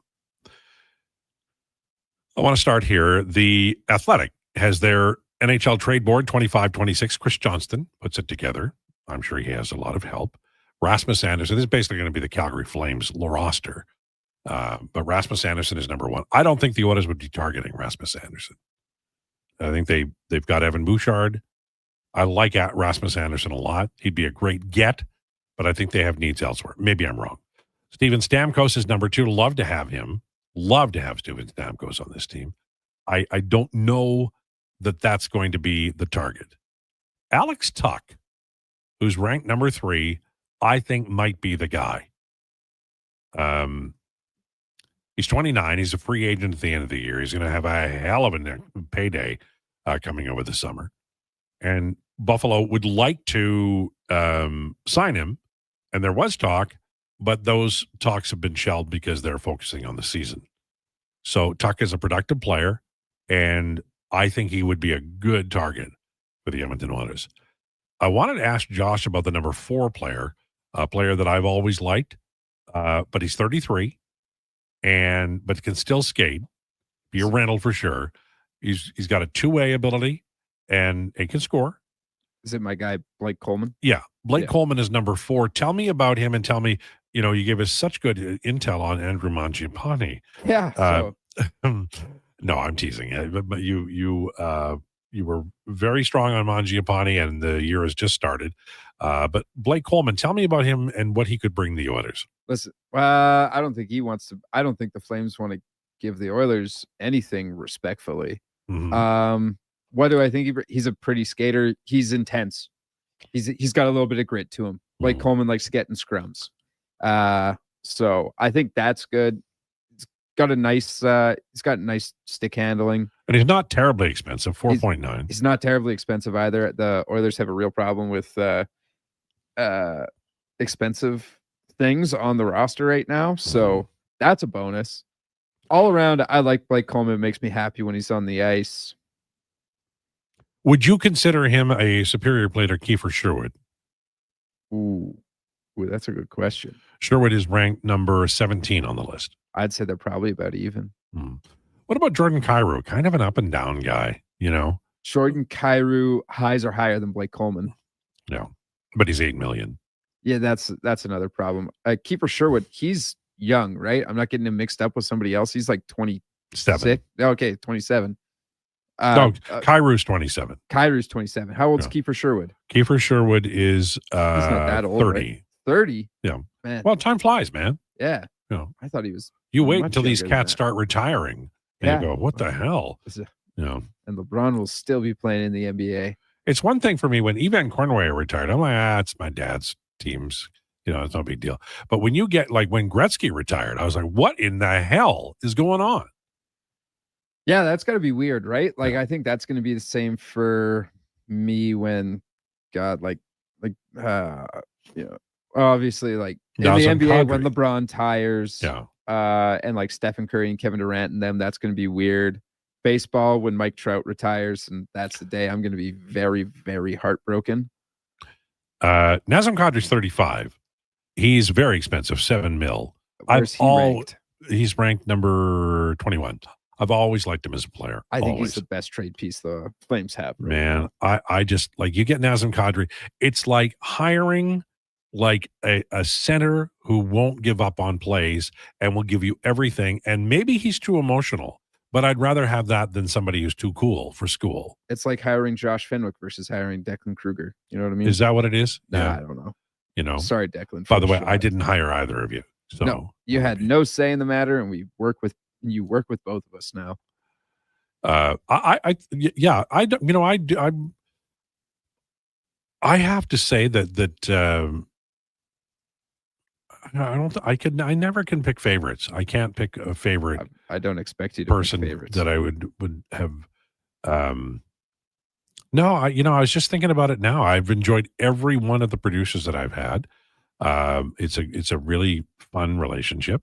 And I do like it when people succeed, whatever they're going to do. I mean, there's lots of different avenues in media, but I do like to see that happen. And I'm going to miss when I go. I will say that very much. I'll probably do a podcast. Do you want to produce my podcast? Sure. Yeah. So on topic, sort of off topic, I just got hired to produce a podcast.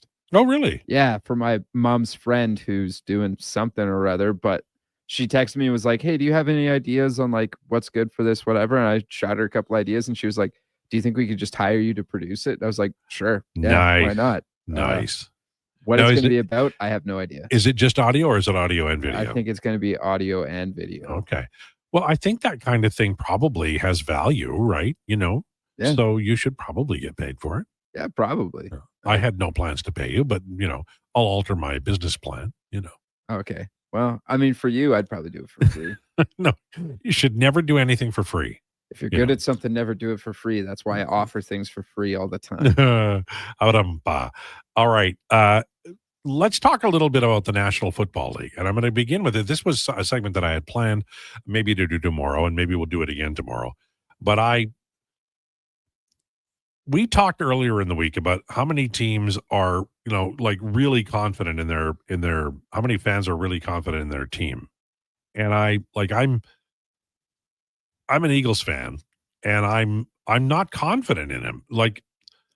You shouldn't be. I just think that they're kind of like a mess. There's something that stinks around them. I don't know. I can't really put my finger on it because they're also winning games, but it's just there's something that's not there. It's like they lost that killer instinct a little bit. Would you be surprised if they lost the first playoff game they played? I would not. I would not be surprised. The only team that I think should horrify anybody is the Los Angeles Rams. They're cooking something over in LA. Matt Stafford, absolutely comeback year for the guy. Even though he was pretty good last year, but it just seems like he drank from the fountain of youth this offseason, even though he has the back problems. But outside of that, I don't think there's any team that scares any other team. Jets cornerback Chris Boyd upgraded to stable condition. It was a shooting, right? And he's Chris Boyd. Yes, that was. And so that's good news. And there was one other football headline. Brandon Cooks waived. Is that a big deal? Not as much anymore. A couple years ago, that would have been a big headline, but he just hasn't really done anything in a while. And I wanted to find this. Shedeur Sanders will start week 12 for Cleveland. Are we getting close to 50 now? Quarterbacks who have started since Bernie Kosar? I think the number is 50. Okay. I believe Dylan Gabriel was the 49th starter for the Cleveland Browns since 2000 or something like that. They just have no quarterback consistency. Maybe Shedeur will change that. Probably not, but maybe he will. I don't really have much faith in Shedeur Sanders, honestly. Well, that's time for him to prove me wrong. But when he gets traded to the Buccaneers, he'll do great work.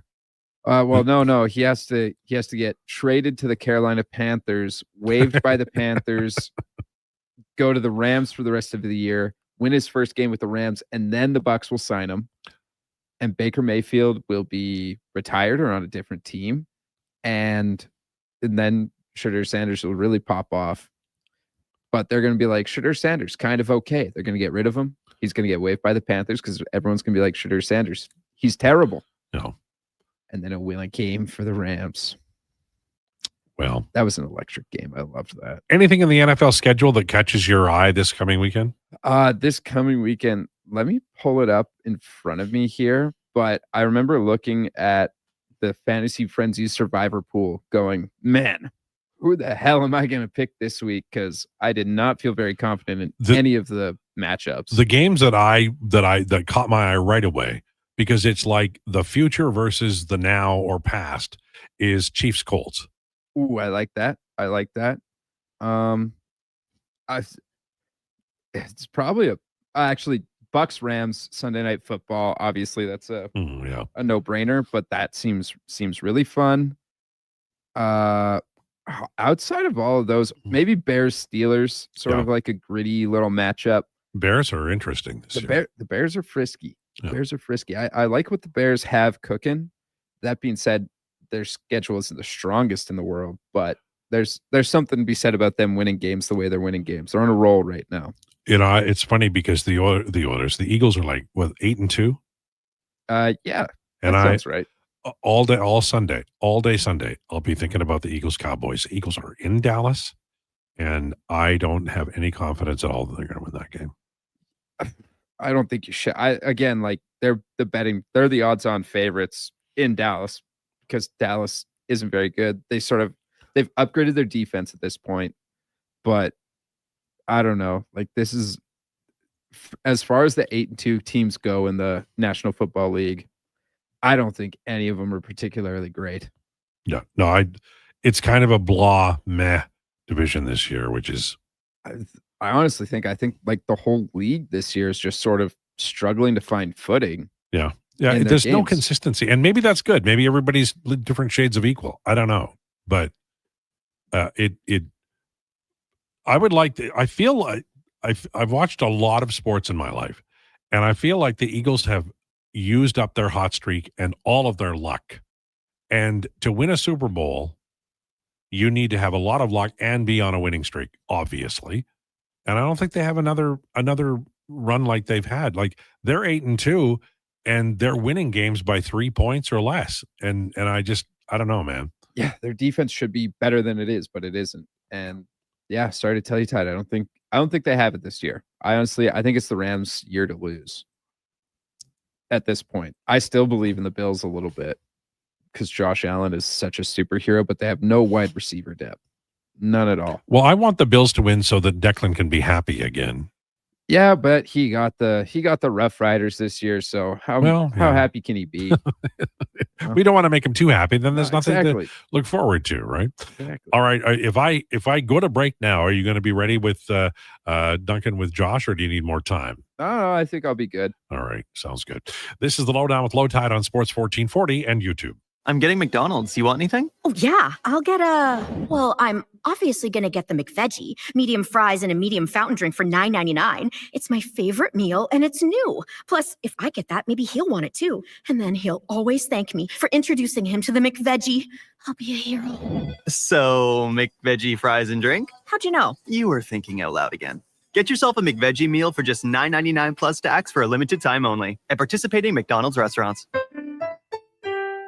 The basketball show turns 10, and we welcome a new generation of basketball talk. Hoop City with Paul Sir airs Saturday mornings from 10 till noon on Sports 1440. From grassroots to NBA to the Olympics, we've got you covered. Looking for the perfect gift? Give the gift of great taste with a Loca Quality Market gift card. Redeemable at any Loca Quality Market or Loca operated restaurant. It's a treat for food lovers. Ready anytime. Grab yours today at loca.ca. Aloha Edmonton, it's back. Century Vision Care's 4th annual Maui Christmas event on Friday, December 12th from 9 to 5. Century Vision Care, Edmonton's biggest Maui gym retailer, is bringing the island spirit to your holiday shopping. Enjoy in-house savings on all prescription and non-prescription Maui gyms, plus plus giveaways, prizes, snacks, and beverages all day. Same-day eye exam appointments are available, and they direct bill most insurance plans, but spots are filling fast. Get ahead on your Christmas list and treat yourself to a new pair of Maui gyms. Visit Century Vision Care on Instagram. 3 locations, endless sports action. Sully's Sports Bar and Lounge. Sully's is the place to catch every game this fall. With tons of TVs, there's never a bad seat in the house. Check out the game night food and drink features and bring your friends for all the fun with Oilers watch parties all season long. Sully's Sports Bar and Lounge at all 3 Century Casino locations, Edmonton, St. Albert, and Century Mile.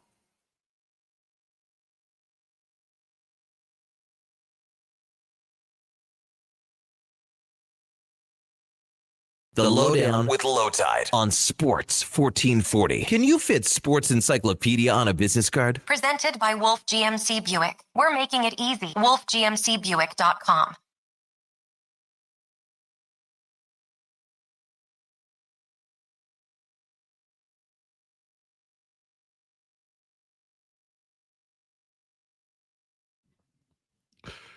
This is the Lowdown on Sports 1440 and YouTube 138. We're brought to you by Wolf GMC Buick. Visit them at wolfgmcbuick.com. It is now time for Duncan with Josh, part of the Declinations franchise, brought to you by Elks Nation. 2 weekly podcasts with Eddie Steele and Declan Krueger, breaking down the green and gold. The most in-depth Double E football coverage on YouTube and anywhere you get your podcasts.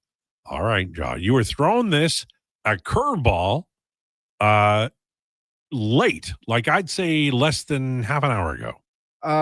No, just a little more than half an hour ago. Declan has sort of told me while we had Sammy Silver on that he wasn't feeling very well and maybe he was going to leave before the Krueger show. And I was like, hey man, if you don't feel well, just leave. It's okay. Like I'll move over. I got this. So run it down for me because Krueger's show's coming up. Yeah. And we have a pre and a post. We do. So what slides in where? Like, so the young intern will be sliding in to do Declan's stream job. Right. Yeah, Sam. Sam's gonna slide in and do the stream for Krueger's show. And Connor, Hallie, and Jason will be doing the pre-game coverage as Andrew Walker has the day off. And then the post-game coverage will be the Duke of Delburn, Brandon Douglas, and Donovan Paulson. So doesn't the Duke and or Donovan join Kevin tomorrow morning? Yes. Brandon joins Kevin tomorrow morning. And then, the kicker of this whole thing is that both Brandon and Kevin are playing for the Critters tomorrow night as well in Castor, which is about an hour and a half east of Red Deer. So they're not getting back until about midnight, and I get to work with them a mere 6 hours later. So they're going to be dragging their ass. They'll be no use to you at all. Well, the good news for that is they're the ones that talk on the microphone. I just make sure they all look pretty so I can make sure you look ugly later in the afternoon. Yeah. Do you actively try, do you give, this is the old bent potato phone camera. Yeah. Well, I'll use that on Lowetide. You never see it. I actually, I get up while the Sports 1440's update's going on for Fantasy Frenzy before you come in, and I just grab the camera and I twist a bunch of stuff. Yeah. Well, see what happens, and then I mentally fix it before Jason comes on. I noticed just that to spite you. I noticed that as we go around the room, there's about 6 Nikon cameras, high quality. There's a bunch of them. And that's the camera one that you have. The one I have, it says right here, it's Arty. I've never heard of an Arty camera. Arty? Yeah, You're lying to me right ARTY. And so I think I got the potato phone camera, and I think you're doing it to me on purpose. Yes, I am. And actually. then this, along with the video and accosting in the parking lot, I think I've got a thread of logic that I'm continuing on. Yeah.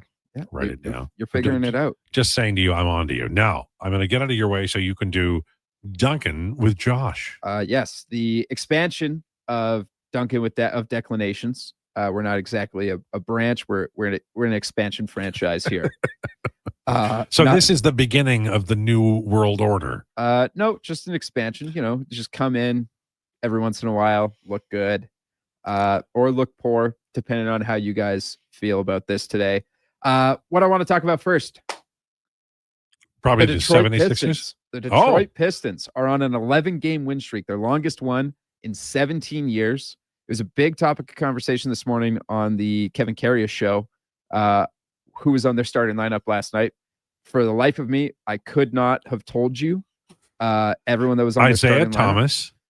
lineup. Really close, really Okay. close. Cade Cunningham, and then they had Duncan Robinson. They were missing the Thompson twin last night, so they had Duran, who's always been their starter, and then they had DJ Bunkins or Buckets or something like that. I forget entirely what his name is because I called him JD Bunkus, who's a guy that works for Sportsnet in Toronto right now. So I was just like, but Aren't you thinking of David S. Pumpkins? no, I don't think so. Okay. But that really just goes to show that the Detroit Pistons have won 11 in a row. They've had a rotating starting cast of people on the rotation. They missed a couple of games with Cade Cunningham, and they still managed to win those games and extend the streak. Cade is also playing at an MVP caliber level. He's not going to win it because the league, he's probably fifth in those conversations, if not sixth, depending on where you fall on Victor Wembanyama, the greatest player ever. But Cade is playing outrageous basketball for the Detroit Pistons right now. And not just that, the top of the East right now, it goes Pistons, Cavs, Raptors. That is the draft order from the 2021 draft class. So everyone is doing their job that was drafted in that order from that draft class way back when. But Cade Cunningham, he's so good. Like he's still a terrible 3-point shooter. He's 28% from 3, and he's somehow still averaging 27.3 points per night. So I guess we'll just round that down to the old 27. And he's the 5th best guy I'm looking at on this list I have in front of me right now. Nikola Jokic continues to be the best player in basketball. He's had the best averages over the last 10 games, I believe. And I talked about this with Paul on Saturday. We're like, what makes Nikola Jokic so Nikola Jokic-like? And I said it's because he sees everything before it happens. Not like a second before it happens. He can see a play develop 15 seconds in advance without calling one. Couple games back for the Nuggets, Jamal Murray was bringing the ball up the court. Nikola Jokic was the second last guy out. He sees that the defender for Christian Brown is sagging back. He's not hustling back on defense. He sees this and he knows that Christian Brown is going to be open under the rim once the defense is set, waiting for the trailer to come back. So what he does is he calls for the ball. He moves to the opposite wing and fakes a pass to the corner so that the defense shifts over. And then he just nonchalantly, no look passes under the rim through 2 defenders right into the hands of Christian Brown, who gets the easiest layup he's ever going to get in the National Basketball League. Nikola Jokic is hands down the best player in the NBA this season. Best player in the world, and has been for probably the last 5 years. Because if you have the argument of who's the best player in the world, and it's between one guy and a different guy every year, same guy for 5 years in a row, and you have a rotating cast of people that keep coming in to say, oh, is this guy better than him? It's probably the guy that's been in the conversation 5 years in a row, you know? Yeah, that's fair. That's fair. And so I'm stunned by what Nikola Jokic does. Are you stunned by the Raptors being 9-5? I am stunned. They've won 8 of their last 9, and really, like, they have this 4-headed monster, all guys who are averaging basically 18 to 21 points per game, in Brandon Ingram, RJ Barrett, Scotty Barnes, and Emmanuel Quickley. I think I'm still a little out on Emmanuel Quickley. I think he's a little wishy-washy, but he's averaging 18 points per game on good efficiency. I don't know how out I can be on Emmanuel Quickley, but I don't know. There's still something there that. Well, they're 8-2 and they've won 4 in a row, so they're doing something right. Oh yeah, they're absolute ripping. But best player on that team is Scotty Barnes, and it's a country mile between him and the second best player, which is insane to say because Brandon Ingram and RJ Barrett have been really good. Scotty gets it done on both sides of the ball. 76ers are okay. They're in fifth. It's not like they're cruising or anything. But you and Declan are like, they're kind of meh. I'm still just like, there's something about it's the same thing as your Philadelphia Eagles. Yeah. Can't buy into it. People are going after you about saying the NBL, by the way. I said NBL? Yeah. My apologies. You said National Basketball League, but it was like, it was National Basketball Association, whatever. I apologize to everyone on the text line, or you, Ed. But they did say that you should call the feature Jammin' with Josh. I like it. Which I do like. I like it. Yeah. I like it a lot. That's a good one. Your best player, Tyrese Maxey, is on the floor almost 41 minutes a night, and he's taking 23 to 24 shots a night from the field. He's shooting 45%, really good. He's taking almost 10 threes a game and cashing in about 4. I like this from him. He's averaging 32 points. I have got to watch more Tyrese Maxey tape. Do you think that sometimes like Maxey has been like part of the group, but maybe like desperate times call for desperate measures, and maybe he should get the ball that much on a regular basis, or is this just a heater? No, he should be. He's been this good. He's been playing third fiddle for the last few years he's been on the team, because it's Joel Embiid, and then it's either Tobias Harris or James Harden or now Paul George. Those guys were out. And so they're like, all right, well, we got to go to Tyrese Maxey. And he's like, guess what? I'm a one guard. I'm the number one guard on any other team in the NBA. But you had me playing third fiddle to these two other guys. I'm a number one player. And I'm very impressed by that. I think you could see it at times through other seasons. But for him to be doing this as consistently as he is, I'm very impressed by that. I'm also impressed with BJ Edgecombe, who's, sort of pumped the brakes a little bit. He was averaging like 23, 24 when he started the season. He's come back down to earth, 15 and a half. But, I like what you guys have. The process is over, though.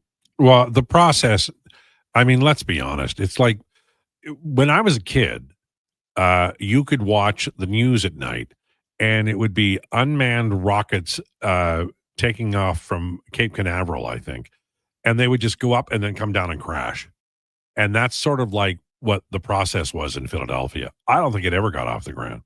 Did they win Jack Doodley? I don't think they did. No, I honestly, they never made it past. No, wait, they went to the conference finals one time. Well, they got a guy who was afraid to throw the ball into the basket. And then they got another guy who like his body is breaking on him. Yeah, that's and you can't help but feel bad for Joel Embiid. Honestly, he's so talented and his career is almost over. Because he just can't stay healthy. Yeah, people are now saying you called it the NHA, and that's not true. No. Ed says, can you talk about the NHA? I have no idea what that is. Sorry. The National Hockey Association. Oh. He's mocking you. How dare you, Ed? How dare you? That's how up in Edmonton we mock people. Yeah, I guess so. Man, I wasn't even smart enough to clock it. So what does that tell you? Guys born in Lethbridge. I will get to this, MTR. Josh, will you admit Lethbridge is a nice town. I don't know why people are down on it. Every time I've been there, I'm like, you know what? I got some problems here. You get a new hairstyle every time you go. I know. I'll tell you a story about Lethbridge right after this. Josh, will you admit Curry is the GOAT of point guards? Sure. MTR, if you're watching on YouTube right now, I want you to look me in the eye. Steph Curry is the GOAT of point guards. Don't let the Magic Johnson believers stop you from preaching the truth. This is hearsay is what this is. I don't care. Steph Curry revolutionized the game. Oh, and Magic was just a guy. He didn't revolutionize the game. Steph Curry literally changed the way basketball was played. And Steph Curry, you know what? Okay. I know everyone wants to point out that, like, Kevin Durant, snake move, went to the Golden State Warriors so he could win a bunch of championships. And then they flip the argument around and they're like, well, Steph Curry only won those rings because Kevin Durant joined the team. You can't have that argument both ways. I'm sorry. You can't have, if either you say Kevin Durant was a snake and he went and got easy rings with the Golden State Warriors, or you say Steph Curry can't be the GOAT of point guards because Kevin Durant joined Why can't I just say Magic is the best? You can say Magic is the best. I disagree. Well, but that's okay because I saw Magic, in when I was paying very close attention, and I don't pay as close attention now. So you could be right, but old people don't change their minds very much. I'm not throwing shit. Listen, Magic Johnson is very good at basketball. I'm sorry. I'm not saying he was terrible at basketball in comparison to Steph Curry. I'm just saying what Steph Curry has done is in his career is legendary. Sure. And I'm willing to die on this hill. As was the case with Magic. Also, Steph Curry, top 10 player in NBA history. I don't want to hear anyone else say anything about it. One thing about Magic, he did have Kareem, and that's pretty good. It's true. So there is that. All right. So you're going to tell me a Lethbridge story. Oh, yeah. All right. So a couple of years ago, before I moved back to go to Nate, was my dad's idea was to go down to Lethbridge and play golf there. So we played there, and we played in the dry town just outside of McGrath. We played in McGrath. My dad had always told me stories about McGrath. He had a left-handed 2-iron in the back of his car. I had no idea. How far is this from Mayor McGrath Drive? About half an hour, probably. Okay. And so he would say, I remember seeing this when I was like 12 years old. I'm like, why do you have a left-handed 2-iron? He says, oh, well, this was for when I played in McGrath because it was super tight, but it was also so windy that like you needed a low club so that you could keep it under the wind. Right. I was like, okay. We go to McGrath, and he'd always been talking about how windy it is, how windy it is, how windy it is. We play the first 6 holes. We get out there at like 8 a.m. We play the first 6 holes. I'm like, really? This is windy McGrath? It was gorgeous. Like not even a gentle breeze. Like it was fantastic. We tee off the 7th hole, and then like out of nowhere, it's like I'm in the middle of a hurricane without the rain. Yeah. It just, the wind picks up, and all of a sudden it's going like 40 kilometers an hour. I'm like, all right, I forgive you. Lost my hat a couple times. I had a tailwind at one point, and I had a pitching wedge. And I was like, okay, if I grip up on the pitching wedge and take a 3/4 swing, about 130 yards away with the wind behind me, I should land on the green. I'll be golden. Right into the bush on the other side, and like there was no hole or anything. It was gone forever. So yeah. Well, I mean, and that's the elements, right? And then you have to play them, and I get it, and I understand it, but it is still like that's an impossible shot based on what your understanding of the moment was. Fair? I cannot disagree. Yeah, I think Pincher Creek is even windier, isn't it? That's entirely possible. I wouldn't be surprised. Yeah, but I haven't really been out there. Okay, all right. Well, I think we covered everything. We certainly drilled down on Fleetwood Mac's Rumors album, and we've talked a lot about Lethbridge, and we did talk about the Edmonton Oilers and their big game tonight. So guess what? That's coming up. Jason Krueger show straight ahead, including the pregame show as the Edmonton Oilers take on the Washington Capitals tonight.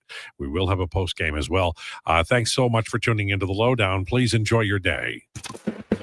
This is a Sports 1440 update. Sports 1440 update brought to you by Loca Quality Market. Your fridge just got an upgrade. Over 200 chef-prepared gourmet meals waiting at Loca Quality Market. Shop local at loca.ca. Edmonton Oilers in action tonight in Washington at 5 p.m. With that puck drop, the Oil will be going 11-7, and it will be Stuart Skinner in the starting net. 3 more games in the NHL. The Flames are in Buffalo. Canes taking on the Wild in Minnesota. And the Nightcap sees the Ducks hosting the Bruins. 9 games on the hardwood tonight. Raptors in Philadelphia taking on the 76ers. Tip-off at 5 p.m. Elks have extended DB Cordell Jackson and D lineman Noah Curtis. Edmonton Oil Kings continue their road trip in BC as they are in Kelowna taking on the Rockets. Coming up on Sports 1440, it is the Jason Krueger Show. I'm Josh Fenwick. This has been a Sports 1440 update. Sports 1440 in West Edmonton Mall and Wetaskiwin. CKJR is a Stingray radio station. Download the free radio player app and listen wherever you go. Seriously, another door knocker? I really want to go solar, but these high-pressure tactics are exhausting. And their prices are unbelievable. Before we do anything, let's call Great Canadian Solar. There's a better way to go solar. Great Canadian Solar provides honest advice and fair pricing to save you from overpaying. They're easy to deal with and will never put pressure on you to buy. As a trusted local business for over 15 years, Great Canadian Solar will support you in your solar journey. Visit Great Canadian Solar today to get started. More Edmonton families than ever are struggling as food prices skyrocket. The Holiday Hamper Foundation provides festive meals for 2,000 homes in need. Your donation ensures a turkey is on the table for every family. Donate today at holidayhamper.ca. Don't look now, but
afternoon. It is, of course, game day. The Oilers will be taking on the Washington Capitals tonight. The last time these two teams met in Washington last year, Alexander Ovechkin had his first ever hat trick against the Edmonton Oilers. It was his 32nd hat trick of his career. He hasn't had one since, but hey, the guy's been pretty good. Now, Ovi is heating up right now. He has 3 goals in his last 4 games. And if you look at Ovi's history, man, when that guy heats up, he can go on a little bit of a run. So the Oilers got to be leery of that because they're taking on a team in Washington and a goaltender in Logan Thompson tonight who has made 13 starts. He's allowed more than 2 goals twice. Now, both times has happened in the last 4 games. So maybe there's a little dent in the armor. We'll see. But the Oilers, this will be a tough test for them going offensively. Their offense has been kind of hit or miss at times. Looked like it was coming alive. Last game in Buffalo was just a dud from everybody. I don't think you could say one player was happy with his performance in that game. And there's offense got to be better, but defensively they need to be way, way better. The Oilers are tied for having the most games when they've allowed 10 goals or 4 goals or more. 10 times. 10 times they've allowed 4 or more goals. Hard to win. You got to have better team defense. Got to have better goaltending. Your forwards got to help out. Everything's got to be better defensively. Otherwise, this dance of mediocrity will continue for the Blue and Orange. It is the Krueger Show presented by PlayAlberta.ca, where you can get in the game. Use the promo code Krueger50. You make a $50 wager, they will match it. Double it up right away at PlayAlberta.ca. Of course, on Oilers game days, you get odds boosts for Oilers games. Check it out at PlayAlberta.ca. Also, starting tomorrow, we'll have our fun little pick 'em one, and we'll keep track to see how we're doing on that. So the first one will come out tomorrow at PlayAlberta.ca. No one won the Lotto Max last night. It's up to $50 million, and tonight $28 million. Lotto 649. So good luck. Get your tickets at PlayAlberta.ca. The Edmonton Oilers, Noah Philp, Curtis Lazar will not play tonight. They are injured. They're not going to play tonight, tomorrow, or Saturday. It looks like the Oilers are going to play 11-7 for the remainder of the road trip. They don't have any cap space. They can't call anybody up. They would have to put someone on LTIR, and no one. Nugent Hopkins is getting close to returning next week. Same as Kasperi Kapanen, who's already on LTIR. And neither of Philp or Lazar's injuries are deemed that long term. So the Oilers are in a little bit of a cap crunch. You basically have 18 healthy skaters. They'll go with 11 forwards and 7 defensemen tonight. When you look at the Oilers, like, does 11 is it really going to bug them that much? I don't think so. It just means kind of guys, Podkolzin, Savoy, Roslovic, all those guys, they'll play a few more minutes. Right, McDavid and Draisaitl, basically, they're kind of maxed out. Unless the game goes to overtime, I guess they could play a little bit more, but I think it's more so going to be kind of like your middle guys getting a few more minutes, and we'll see. Does a few extra minutes, could that help Trent Frederick? Probably can't hurt him. He needs to get going. Mangiapane, same thing. Right, like their bottom 6 guys have done a whole lot of nothing in the month of November offensively. Defensively, the Oilers are going to switch their D pair. Well, they're going to go with 7, but they're going to start the game anyway based on practice. Nurse with Bouchard. We'll see how long it lasts. Kulak's going to play the right side with Ekholm. See how that goes. And then you got Wallman and Regula. Ty Emberson is also dressed, so they will go with 7 defensemen. And, we'll see how it goes. Is there a D-man? I've never seen one of them who plays forward. I don't think it's going to start now. Okay? I do not think they're going to suddenly play a defenseman at a regular shift up front. They already have no offense. Why would you put a defenseman in your top 6 right? In your top 12 forwards? Guys never played there. I don't see it being a wise decision. On the show today, man, it's a loaded show. Tyler Yaremchuk will join us. We got John Walton from Washington talk about the Capitals. Logan Thompson, who's played unreal, and with each passing day, pretty much punching his ticket to play on Team Canada at the Olympics. At least you would think. There's no chance they can pick 3 other goalies ahead of him, can they? Landon Ferraro will be by. We got Speck, 2-minute warning with Cam Tate. Also, today in the business of sport, Rich Winter and I are going to banty about a few things. And then, so I'm sure some of you remember a name of a player who played in the National Hockey League, Didn't have a, he played parts of, I think, 4 or 5 seasons in the NHL. I'd have to get the exact number of games, but, he made his NHL debut with the Vancouver Canucks in 2010, 2011. It was a scrappy, physical forward. Ended up playing with the New York Rangers. Aaron Volpatti. And Aaron Volpatti, who played for the Vernon Vipers. This is a guy who he never thought he was going to the NHL. Was never even a remote thought for him growing up. He had a goal to try to get to NCAA. And I learned something, and Rich actually got us connected us with Aaron. Aaron's going to come on the show today. Connor, how he had second-degree burns to 40% of his body when he was 19 years of age in the summer of 2025. And, actually, no, he was 20 years of age at the time. My bad. 20 years of age. And had an incident out at a bush party that went wrong, and he got burned. And now I have one friend would probably be disingenuous of me to say, but I have an acquaintance who suffered some serious burns. I remember, I've talked to him a little bit about it, but man, reading this book, like I always thought burning would be one of the worst things, but the burn unit, for any people out there who work in the burn unit, my goodness, after reading Aaron's book and learning about the process on how you try to heal burn victims, oh my goodness, like the pain, just reading the book. Like at times you're just like, oh my God. Like he did a great job of describing it, but debridement, ever heard about it before, Connor? Had you ever heard of the term debridement? No, Probably no, not. I have not, no. No. Well, so basically when you suffer serious burns and you're in the burn unit and you will have your skin basically, how many of you have burned your finger? Right? Maybe you touch a stove or pot on the stove or something. You know what? You burned your finger and it blisters up pretty fast. Right. And it's and you're like, God, that really hurts. Now imagine that on your legs and your torso. And you got to clean it. So you got to do this every day because they want the skin. Otherwise, it's going to really limit your mobility and stuff like that. And so basically, Cons, you go in and it's almost like a human car wash. And we'll talk to Aaron about that. But just reading it, there were times where I was just like, oh my God. And so the fact that this guy at 20 years of age, who was playing junior A hockey,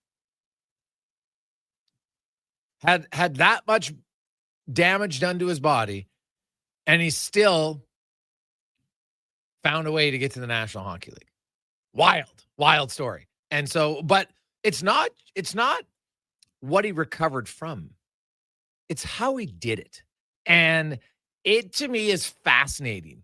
And so when we talk about the business of sport, there's lots of parts of the business of sport. But sometimes sport is just like sport is a business. And how can you succeed in it? It's no different than how can you succeed in school? How can you succeed in your job, whatever your job is? How do you succeed in radio? Like hard work is one thing, but Aaron Volpatti is going to join us at 3:20. And I'm telling all of you, if you want to be inspired, you're going to want to listen to that interview. So he is coming up in about an hour and 10 minutes. It is a wild story. And I'm very much looking forward to it. Talking with Aaron about that. And you want to talk about strength and the ability to overcome stuff. Like, my goodness, this is a wild. And like, I never knew he played. Like, I knew he played in the NHL. I remember when he was with the Canucks and when he was with the Capitals, played with Ovi. I remember that. I remember him running around. He's a physical guy, right? He was a fourth line checker and kind of a middleweight fighter, willing to go with lots of guys. But I had no idea the extent of adversity that he dealt with to get to the National Hockey League. It's wild. So that's coming up in the business of sport today at 3:20. We'll always take your text, 833-401-1440, 833-401-1440 in our Well, inbox last night in the National Hockey League, something that hadn't happened since 1944. You had two players on the same night, 20 years of age and younger, both register a hat trick. Connor Bedard, Macklin Celebrini. Those two youngsters are hammering at Team Canada's door to say, let us in. We want to be on the team. Celebrini, 30 points, tied with Connor McDavid for second in the NHL. Technically, he's ahead of him because he has 4 more goals, because goals is the tiebreaker. Connor Bedard has 29 points. He's played 2 fewer games than McDavid. There's McKinnon with 33, Celebrini at 30, McDavid at 30, Bedard at 29. It's pretty good. So then you throw in Mark Scheifele. There's another guy. He wasn't on Team Canada last year either. Or not last, at 4 Nations. He's got 27 points. So you look at it, the top 5 scorers in the NHL right now are Canadian. 3 of them didn't make the 4 Nations team last time. Don't ever let anyone tell you Canada doesn't have depth, okay? Come on now. Come on.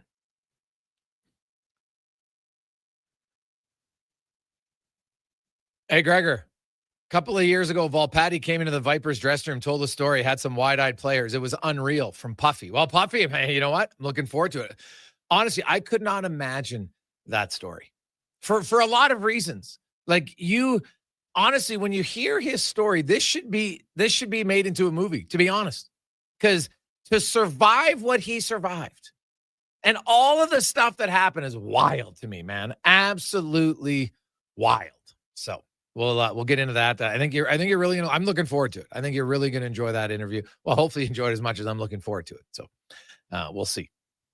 The orders, we got a lot of texts on them. Hey, Gregor, what do you make of the new defense pairs? Why is the coach stubborn? Why would you play Bouchard and Nurse? It doesn't work. It's a fair question, Aaron. It's a very fair question. When they've played together, it hasn't been great. I think that is that's fair to say. Right now, it hasn't been, an extensive amount of time. And I shouldn't say that. Early on, it worked. Now, this year, has any defense pair really worked for the Oilers? I know Bouchard and Ekholm have found their game here a little bit in the month of November, sure. But they've also, they found their game when they're playing with McDavid and Draisaitl. Right? And specifically Draisaitl. Right? Like I saw Jonathan Willis put out, Evan Bouchard, look at his numbers and look at the team when he's not on the ice. And that's very misleading because look at Draisaitl's numbers. They're the exact same. Because, Bouchard's playing with Draisaitl. Right?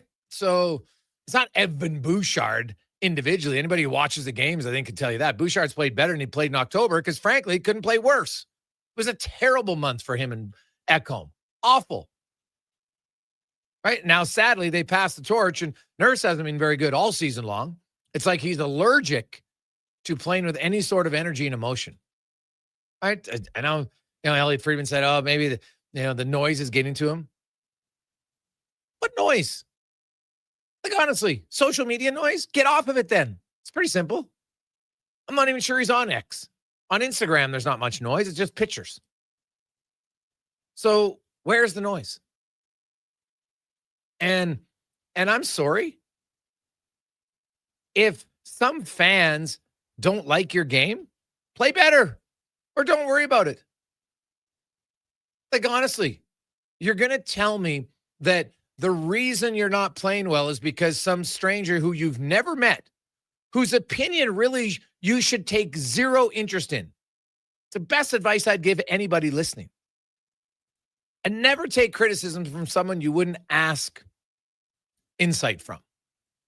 Right? If you wouldn't want constructive criticism from that person, why would you care about what they say about you? They don't probably know you. They have no idea about you. They make an assessment of you without even knowing you. Why would you ever care? Right? Why would you care? Makes no sense. So you're a professional athlete and supposedly some fans are upset with how you're playing. Get over it. Play better. Make better decisions. I'm sorry. Like, if that's actually true, and I can't say it is or not, if that's actually true, that is, to me, that's frankly embarrassing. I'm sorry. There's tough challenges in life. After reading Volpatti's book, I'm saying, oh, the worst thing that happens to you is that some fans go on social media and say you suck. And that's supposed to be the hardest part of your day. And oh my God, I don't think, you know what? I'm going back for a puck now. I got a guy wide open. I think I'm going to throw it up the middle because, MK68 on X said I sucked. What? There's no, I don't see the comparison. I'm sorry, I don't. Like, it's got to play better. And what does that have to do? If anything, if it makes you mad, play with some damn emotion. He's been incredibly void of emotion all year long. And the thing is, Nurse plays better when he's engaged physically in the game. That's a fact. His best hockey is when he's engaged. The minute he tries to play a controlled game with no emotion, he's not good. So then get mad at the white noise. Use it as motivation. Classic Michael Jordan line. And I took that personally. Hey, you have a choice on how you want to deal with criticism. You have two choices. First of all, you probably block it out from people that you don't really care about. No offense, because that's just the truth, right? I'm sure Nurse shouldn't care about my opinion. Shouldn't impact his day, right? If he came up to me and said, yeah, Gregor, you suck on air, I'd be like, okay, thanks, Darnell. It wouldn't impact my ability to do my job. Still do it the same. Like, all right, it's his opinion. I get it all the time. Trust me. Like, if you're telling me, I go show you my social media feed, right? If you can't deal with negativity, right, get out of the hot box. It's just that simple. But he's got to play better. I don't want to buy any excuses as to why he's not playing well. He can play better. Bouchard can play better. Ekholm can play better. Wallman can play better. Kulak can play better. I'm not just talking about the defense. We know about the forwards. They got to play better. But, like, stop with the excuse time. They're just not playing well. They got to play better. And if they got to play with a chip on their shoulder, then get a big chip. Make it up. I don't care. Go read mean tweets. Do whatever you need to get energized because there's not enough of it. Not at all. Hey, Gregor, I don't even think Nurse has been criticized that much online. Bouchard and Skinner get it way worse from Sasha. Bingo. Thank you. If there's anybody, those two guys probably take more fun. And Bouchard's been unreal in the playoffs. And people still freak out over it. Right? Stuart Skinner, hey, did he get pulled in a few games? Yeah. And then he come back and bounce back? Yeah. He's not overpaid at all. Right? He kind of is what he is. He's not an elite goalie. I always chuckle at the Skinner hate. He's not good enough. We need another goalie. And then next game, why can't Skinner make a save? Well, you just said you don't think he's that good. So why are you mad now that you were right? It's like you're yelling at yourself. Skinner sucks. He should be better. I can't believe he didn't make a save. What? I actually think Skinner's kind of been okay this year. Not great. Not awful. Hey, Gregor, Nurse takes a lot of heat. You know it. Don't be obtuse, Robbie. Robbie, go online. Do you think he takes as much heat as Bouchard does? Does it take as much heat as Skinner does? No. Because the Oilers have been winning, number one. They won last year. I host a show, Robbie. You're a texter. You don't read the text line. You have no clue. I can tell you factually that it's been about a 15-1 ratio on complaints on the text line the last year and a half from Bouchard and Skinner compared to Nurse. It's not even close. And if you go on social media, it's the same thing. The only one obtuse in this situation, Robbie, is you because you're commenting on things that aren't even true. All you got to do is go look online. It's right out there. Go check it out. It's pretty simple. Right. How many national articles are written about Nurse and why, can't make Team Canada? None. It's about Evan Bouchard. Right. Stuart Skinner mentions it as goal, and then people mock him. Right? No one even mentions Nurse in the conversation. Get real. Let's take a quick break. Come back. Yaremchuk joins us. John Walton. We got winner of all potty man. We got a great first 2 hours of the show leading up to the pregame show on the Gregor Show, presented by PlayAlberta.ca. You got a go-to coffee spot, a trusted barber, even a lucky game day jersey.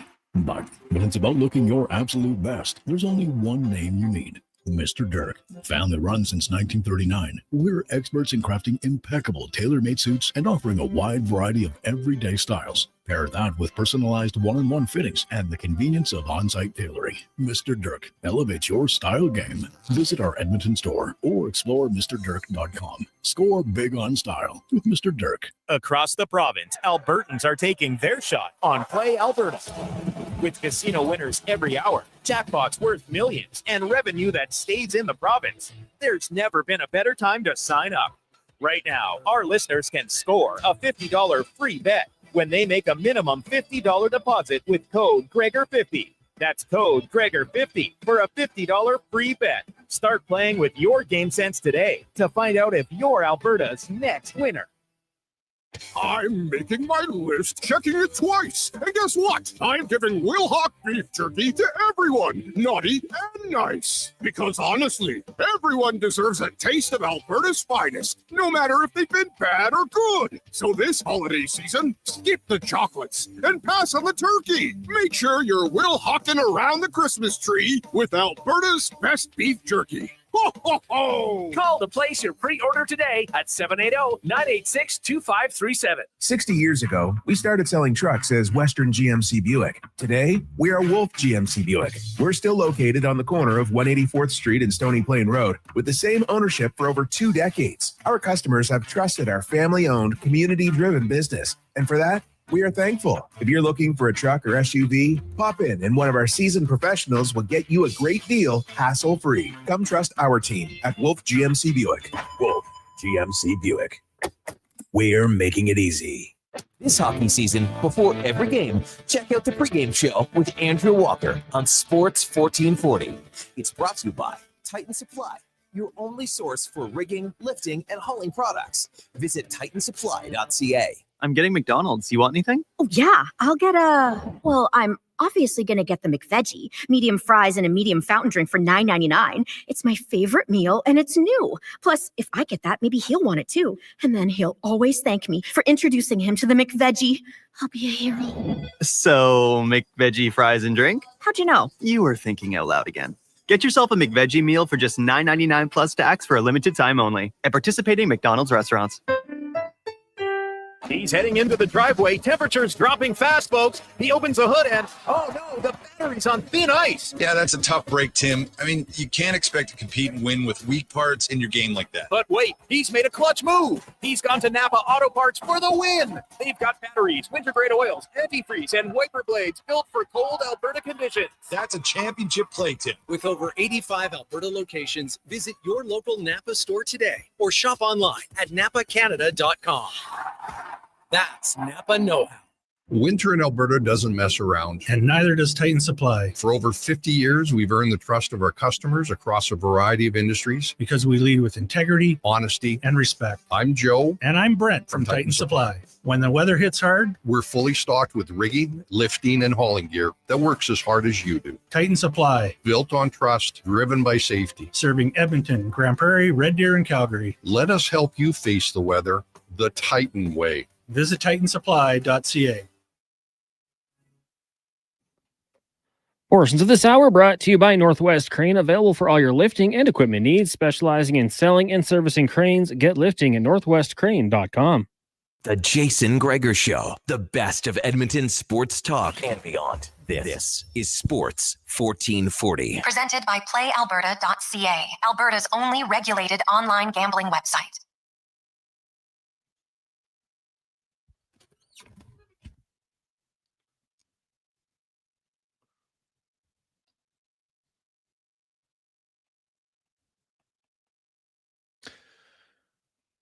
.226, welcome back. It is game day. The Oilers in the nation's capital of the United States, Washington, to take on the aptly named Capitals. Tonight, it'll be Stu Skinner in goal for the Oilers and the red-hot Logan Thompson, who leads the NHL with a .925 save percentage. Also, the only starting goalie with the goals against average under 2. He comes in at 1.85 goals against average. He has allowed 2 goals or less in 11 of his 13 starts. So this one could be leaning towards the under, maybe at playalberta.ca. We shall see. Let's get to the oil report brought to you by Go Auto. Did you know that Go Auto has donated more than $24 million to local charities? They take pride in the communities where they live and do business. GoAuto.ca. And so from Oilers Nation. Ty, how you doing? I'm doing good, Greggs. How are you? I'm great. Yeah, good. I'm better than the Oilers' defensive game. I can tell you that. That's a incredibly low bar, Gregor. I'm pretty sure if you just don't get hit by a car, you're having a better day than the Oilers' defensive game. Oh God, it has been somewhat of a Keystone Cop situation, a tire fire to say the least at times. In their own zone, they're going to swap out their D pairs tonight, and I understand why. Bouchard's going to play with Nurse to start. They do have 7 D men, so we'll see how regular the pairs are. But Wallman's with Regula, and Ekholm is going to play with Kulak. Kulak's going to start on the right side. And who knows? Maybe that'll get him out of his funk, because this has been the worst stretch of games Kulak's ever played for the Edmonton Oilers. He's been outscored 12-0 in his last 9 games in the month of November. Yeah, I mean, you always hear the stories about guys in contract years having big performances. Kulak's on the other end of that spectrum, and it's unfortunate, right? Because he's been such an important part of this blue line for the last number of years. I was talking with Liam today on our show about this, and he kind of pointed out that if you go back, in the playoffs, Brett Kulak was playing a ton, and his metrics were really good, and his minutes per game this season in all situations, it's down 2.5 minutes, 2 minutes and 45 seconds a game, and his numbers are way down. And I wonder if maybe that's a guy who, if they just crank up the minutes for a couple of games, does it allow him to just play through this tough stretch? And I know it's a quarter of the season, which is, just calling it a tough stretch is maybe putting it a bit too politely, but maybe if they crank up the minutes on him a little bit, it can just allow him to play through it. I don't know. Maybe that's reaching, but the Oilers need to do something to get him going because he's important. Yeah. The other thing is, there's always lots of online myths. Over the last 2 seasons and the start of this year, Bouchard and Nurse have only played, not a ton, but they've played 250 minutes together. When they're on the ice together, they've outshot the opposition 164-99 and outscored them 13-11. So the myth that's Nurse and Bouchard are never good together. But again, that seems to be more of an online thing that doesn't really match the actual numbers. Yeah, and I mean, maybe it gives each pairing a bit more of a defined role, right? Ekholm and Kulak, that's going to be used, D-zone a lot, I would assume, maybe in some tougher matchups against the other team's better players. Nurse, Bouchard, they're probably going to get a lot of minutes with Connor McDavid and Leon Draisaitl, and they want them transporting the puck with their big guns on the ice. So I think it can work. I'm totally fine with this. I know there was, again, sort of an online narrative when these lines came out today that it was guys are failing upwards in the lineup, right? Mangiapane's getting moved up and Nurse is on the top pairing. And it's we can't criticize Chris Knobloch for these lines because he only has these 18 skaters. Anyone who's angry about how Knobloch's deploying things here, I don't know. I think you're out to lunch on this one. Yeah. Well, I look at, I think they're trying to spread out the offense a bit. Yeah. And we'll see if it works or not. But I look at the Oilers, and they got a lot of guys that were starting to play better. Their top guys up until everybody stunk in Buffalo. It's an odd thing why they can't play well in Buffalo. It's crazy to think. The Oilers are they got the second most wins in the league since 2020 on the road, and they can't win in Buffalo and they can't win in Columbus. 2 of the worst teams in that time span. It's wild, but that's sports, and that's why it's funny to watch. But their top guys have played better this month after a slow October, but now their depth guys are shooting blanks all over the ice. They don't have a goal. Yeah, they haven't found the back of the net yet. It's concerning, and I haven't been a huge fan of going 11-7 in the past, and I know again tonight it is circumstantial. These are the guys Chris Knobloch has to play. The injuries have forced his hand, But I am curious, like a Frederick Hyman duo. Okay, you give them some shifts with McDavid. Maybe Zach Hyman can pull a little bit more fight out of Trent Frederick. Again, it sucks that it's even gotten to this point that we're reaching for things like hoping Zach Hyman can help get Trent Frederick to, lay some big hits and play a little bit faster and all of those things he's lacking right now. But maybe the 11-7 will work because Connor and Leon are rolling. I'll be curious tonight if they use Jack Roslovic as a center as well to maybe rotate through some of those lines because they did use him as a centerman when they loaded up McDavid and Draisaitl last game. So he's a hot hand right now. Maybe him getting some shifts with a guy like Trent Frederick can help wake him up a little bit. I don't know. Maybe this will end up being a bit of a blessing in disguise because this offense needs something to change. So again, they haven't gone 11-7 in a couple of weeks. Maybe this will be the shakeup they need to get some of those lower end guys going. Well, nothing can hurt at this point. No.